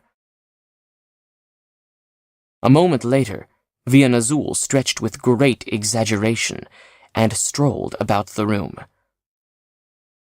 I think I'll walk down to the plaza, friends. He was not gone a minute when Dominguez, waving his black book at the others, winked and turned the doorknob. Dominguez, said Gomez. Yes? If you see Vamanos by accident, said Gomez, warn him away from Mickey Murillo's Red Rooster Cafe. They got fights not only on TV, but out front of the TV, too. He wouldn't go into Murillo's, said Dominguez. That suit means too much to Vamanos. He wouldn't do anything to hurt it. He'd shoot his mother first, said Martinez. Sure he would. Martinez and Gomez, alone, listened to Dominguez's footsteps hurry away down the stairs. They circled the undressed window dummy. For a long while, biting his lips, Gomez stood at the window, looking out. He touched his shirt pocket twice, pulled his hand away, and then, at last, pulled something from the pocket. Without looking at it, he handed it to Martinez. Martinez, take this. What is it? Martinez looked at the piece of folded pink paper with print on it, with names and numbers. His eyes widened. A ticket on the bus to El Paso 3 weeks from now? Gomez nodded. He couldn't look at Martinez. He stared out into the summer night. Turn it in. Get the money, he said. Buy us a nice white Panama hat and a pale blue tie to go with the white ice cream suit, Martinez. Do that. Gomez. Shut up. Boy, is it hot in here. I need air. Gomez. I am touched. Gomez. But the door stood open. Gomez was gone. Mickey Murillo's Red Rooster Cafe and Cocktail Lounge was squashed between two big brick buildings and, being narrow, had to be deep. Outside, serpents of red and sulfur-green neon fizzed and snapped. Inside, dim shapes loomed and swam away to lose themselves in a swarming night sea. Martinez, on tiptoe, peeked through a flaked place on the red-painted front window. He felt a presence on his left, heard breathing on his right. He glanced in both directions. Manolo! Villanazul! I decided I wasn't thirsty, said Manolo, so I took a walk. I was just on my way to the plaza, said Villanazul, and decided to go the long way round. As if by agreement, the three men shut up now and turned together to peer on tiptoe through various flaked spots on the window. A moment later, all three felt a new, very warm presence behind them, and heard still faster breathing. Is our white suit in there? Asked Gomez's voice. Gomez! Said everybody surprised. Hi! Yes! Cried Dominguez, having just arrived to find his own peephole. There's the suit! And, praise God, Vamenos is still in it. I can't see. Gomez squinted, shielding his eyes. What's he doing? Martinez peered. Yes, there, way back in the shadows, was a big chunk of snow, and the idiot smile of Vamenos winking above it, wreathed in smoke. He's smoking, said Martinez. He's drinking, said Dominguez. He's eating a taco, reported Villanazul. A juicy taco, added Manolo. No, said Gomez. No. Ruby Escadrillo's with him. Let me see that. Gomez pushed Martinez aside. Yes, there was Ruby. 200 pounds of glittering sequins and tight black satin on the hoof, her scarlet fingernails clutching Vamenos's shoulder, her cow-like face, floured with powder, greasy with lipstick, hung over him.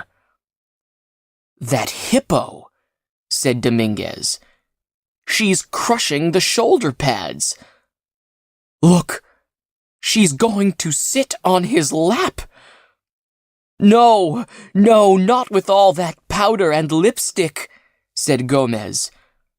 Manolo, inside. Grab that drink. Villanazul, the cigar, the taco. Dominguez, date Ruby Escadrillo. Get her away. Andale, men. The three vanished, leaving Gomez and Martinez to stare, gasping, through the peephole. Manolo, he's got the drink. He's drinking it. Olé, there's Villanazul. He's got the cigar. He's eating the taco. Hey, Dominguez, he's got Ruby. What a brave one. A shadow bulked through Murillo's front door, traveling fast. Gomez. Martinez clutched Gomez's arm. That was Ruby Escadrillo's boyfriend, Bollajola. If he finds her with Vamenos, the ice cream suit will be covered with blood. Covered with blood. Don't make me nervous, said Gomez. Quickly. Both ran. Inside, they reached Vamenos just as Bollajola grabbed about 2 feet of the lapels of that wonderful ice cream suit. "Let go of Vamanos," said Martinez. "Let go of that suit," corrected Gomez. Bolajola, tap-dancing Vamanos, leered at these intruders. Villanazul stepped up shyly. Villanazul smiled. "Don't hit him. Hit me." Bolajola hit Villanazul smack on the nose. Villanazul, holding his nose, tears stinging his eyes, wandered off. Gomez grabbed one of Bolajola's arms, Martinez the other. "Drop him! Let go! Peon! Coyote! Vaca!" Bolajola twisted the ice cream suit material until all 6 men screamed in mortal agony. Grunting, sweating, Bolajola dislodged as many as climbed on. He was winding up to hit Vamanos when Villanazul wandered back, eyes streaming. "Don't hit him. Hit me." As Bolajola hit Villanazul on the nose, a chair crashed on Bull's head. "Ole!" said Gomez. Bolajola swayed, blinking, debating whether to fall. He began to drag Vamanos with him. "Let go!" cried Gomez. "Let go!" One by one, with great care, Bolajola's banana-like fingers let loose of the suit. A moment later, he was ruins at their feet. "Compadres, this way!" They ran Vamanos outside and set him down where he freed himself of their hands with injured dignity. Okay. My time ain't up. I still got 2 minutes and, let's see, 10 seconds. "What?" said everybody. "Vamanos," said Gomez. "You let a Guadalajara cow climb on you. You pick fights. You smoke. You drink. You eat tacos. And now you have the nerve to say your time ain't up? I got 2 minutes and 1 second left." "Hey, Vamanos, you sure look sharp." Distantly, a woman's voice called from across the street. Vamanos smiled and buttoned his coat. "It's Ramona Alvarez. Ramona, wait!" Vamanos stepped off the curb. "Vamanos," pleaded Gomez, "what can you do in 1 minute and—" He checked his watch. 40 seconds. "Watch. Hey, Ramona!" Vamanos loped. "Vamanos! Look out!" Vamanos, surprised, whirled, saw a car, heard the shriek of brakes. "No," said all 5 men on the sidewalk. Martinez heard the impact and flinched. His head moved up. It looks like white laundry, he thought, flying through the air. His head came down. Now he heard himself and each of the men make a different sound. Some swallowed too much air. Some let it out. Some choked. Some groaned. Some cried aloud for justice. Some covered their faces. Martinez felt his own fist pounding his heart in agony. He could not move his feet. "I don't want to live," said Gomez quietly. "Kill me, someone." Then, shuffling, Martinez looked down and told his feet to walk, stagger, follow one after the other. He collided with other men. Now they were trying to run. They ran at last and somehow crossed a street like a deep river through which they could only wade to look down at Vamenos. "Vamenos," said Martinez. "You're alive." Strewn on his back, mouth open, eyes squeezed tight, Vamenos motioned his head back and forth, moaning. "Tell me, oh tell me, tell me." "Tell you what, Vamenos?" Vamenos clenched his fists, ground his teeth. "The suit. What have I done to the suit? The suit, the suit." The men crouched lower. "Vamenos, why, it's okay." "You lie," said Vamenos. "It's torn, it must be. It's torn all round. Underneath?" "No." Martinez knelt and touched here and there. "Vamenos, all around, underneath even. It's okay." Vamenos opened his eyes to let the tears run free at last. "A miracle," he sobbed. "Praise the saints." He quieted at last. "The car?" "Hit and run." Gomez suddenly remembered and glared at the empty street. "It's good he didn't stop. We'd have—" Everybody listened. Distantly, a siren wailed. Someone phoned for an ambulance. "Quick," said Vamenos, eyes rolling. "Set me up. Take off our coat." Vamenos. "Shut up, idiots!" cried Vamenos. "The coat! That's it! Now the pants! The pants! Quick! Quick, peones! Those doctors! You seen movies? They rip the pants with razors to get them off. They don't care. They're maniacs. Ah, God, quick! Quick!" The siren screamed. The men, panicking, all handled Vamenos at once. "Right leg, easy. Hurry, cows. Good. Left leg now, left. You hear?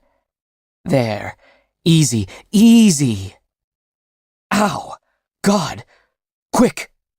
Martinez, your pants. Take them off." "What?" Martinez froze. The siren shrieked. "Fool!" wailed Vamenos. "All is lost! Your pants! Give me!" Martinez jerked at his belt buckle. "Close in. Make a circle." Dark pants, light pants flourished on the air. "Quick! Here come the maniacs with the razors. Right leg on, left leg. There. The zipper! Cows! Zip my zipper!" babbled Vamenos. The siren died. "Madre mia! Yes, just in time. They arrive." Vamenos lay back down and shut his eyes. "Gracias."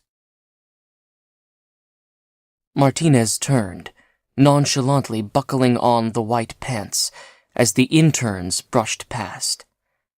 "Broken leg," said one intern as they moved Vamenos onto a stretcher. "Compadres," said Vamenos. "Don't be mad with me." Gomez snorted. "Who's mad?"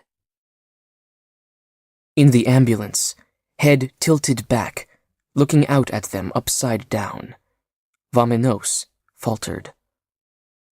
"Compadres, when I come from the hospital, am I still in the bunch? You won't kick me out? Look, I'll give up smoking. Keep away from Murillos. Swear off women. Vámonos, said Martinez gently. Don't promise nothing.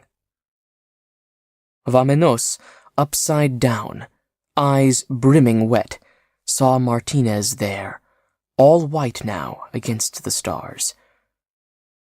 Oh, Martinez, you sure look great in that suit. Compadres, don't he look beautiful? Villanazul climbed in beside Vámonos. The door slammed. The 4 remaining men watched the ambulance drive away. Then, surrounded by his friends, inside the white suit, Martinez was carefully escorted back to the curb.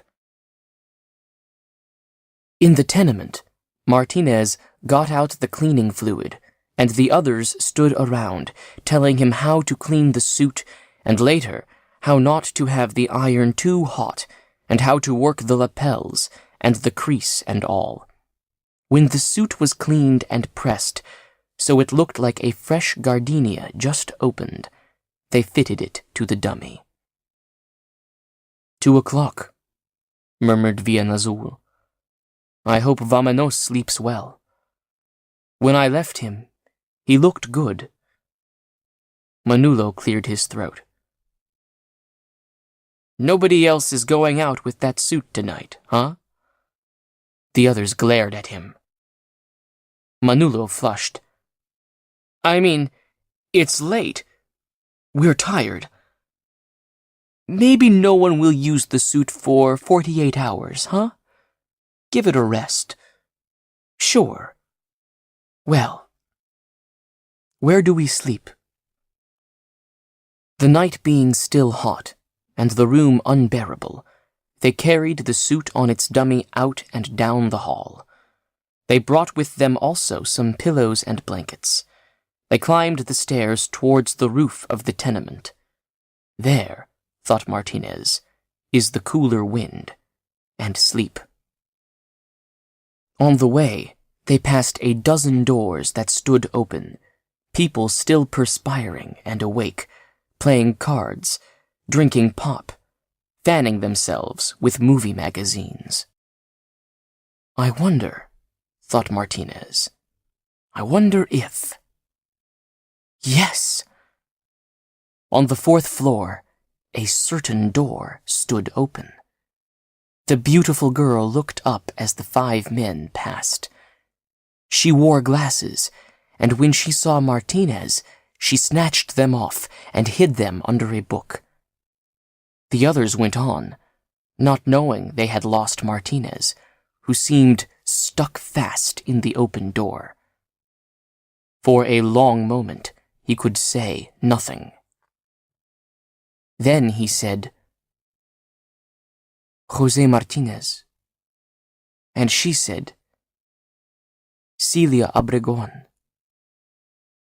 And then, both said nothing. He heard the men moving up on the tenement roof. He moved to follow. She said quickly, I saw you tonight. He came back. The suit, he said. The suit, she said and paused. But not the suit. Eh? He said. She lifted the book to show the glasses lying in her lap. She touched the glasses. I do not see well. You would think I would wear my glasses, but no. I walk around for years now, hiding them, seeing nothing. But tonight, even without glasses, I see. A great whiteness passes below in the dark. So white. And I put on my glasses quickly. The suit, as I said Martinez.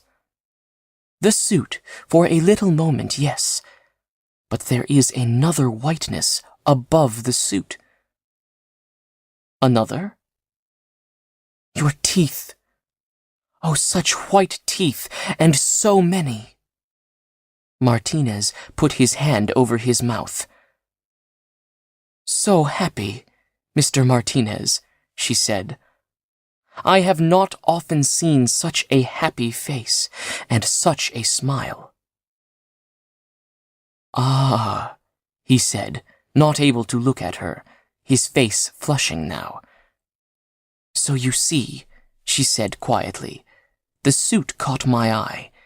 Yes, the whiteness filled the night below. But the teeth were much whiter. Now I have forgotten the suit." Martinez flushed again. She, too, was overcome with what she had said. She put her glasses on her nose, and then took them off nervously and hid them again. She looked at her hands and at the door above his head. "May I?" he said at last. "May I call for you?" he asked.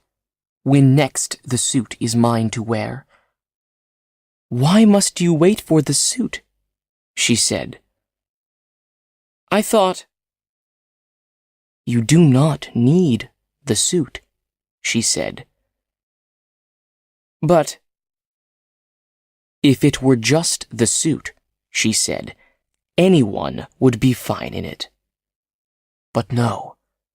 I watched. I saw many men in that suit, all different this night. So again I say, you do not need to wait for the suit." "Madre mia! Madre mia!" he cried happily. And then, quieter. "I will need the suit for a little while. A month, 6 months, a year. I am uncertain. I am fearful of many things. I am young." "That is as it should be," she said. "Good night, Miss Celia Obregon." "Celia Obregon," he said, and was gone from the door. The others were waiting on the roof of the tenement. Coming up through the trap door, Martinez saw they had placed the dummy and the suit in the center of the roof and put their blankets and pillows in a circle round it. Now they were lying down. Now a cooler night was blowing here, up in the sky. Martinez stood alone by the suit, smoothing the lapels, talking half to himself. "Ay, caramba. What a night! Seems 10 years since 7 o'clock when it all started, and I had no friends. 2 in the morning, I got all kinds of friends." He paused and thought. Celia Obregon. Celia Obregon. "All kinds of friends," he went on. "I got a room. I got clothes. You tell me. You know what?" He looked around at the men lying on the rooftop, surrounding the dummy and himself. "It's funny. When I wear this suit, I know I will win at pool like Gomez. A woman will look at me like Dominguez. I will be able to sing like Manolo, sweetly. I will talk fine politics like Villanazul. I'm strong as Vamenos. So tonight I am more than Martinez. I am Gomez, Manolo, Dominguez, Villanazul, Vamenos. I am everyone. Ay, ay." He stood a moment longer by this suit, which could save all the ways they sat, or stood, or walked. This suit, which could move fast and nervous like Gomez, or slow and thoughtfully like Villanazul, or drift like Dominguez, who never touched ground, who always found a wind to take him somewhere. This suit, which belonged to them, but which also owned them all.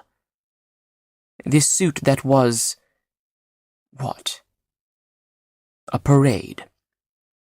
"Martinez," said Gomez. "You going to sleep?" "Sure. I'm just thinking." "What?" "If we ever get rich," said Martinez softly, "it'll be kind of sad. Then we'll all have suits. And there won't be no more nights like tonight. It'll break up the old gang. It'll never be the same after that." The men lay thinking of what had just been said. Gomez nodded gently. "Yeah. It'll never be the same after that." Martinez lay down on his blanket. In darkness, with the others, he faced the middle of the roof and the dummy, which was the center of their lives. And their eyes were bright, shining, and good to see in the dark as the neon lights from nearby buildings flicked on, flicked off, flicked on, flicked off, revealing and then vanishing, revealing and then vanishing, their wonderful white vanilla ice cream summer suit. Audiobook, recorded by Artis Studios, 2007. Read by Adam Muskin.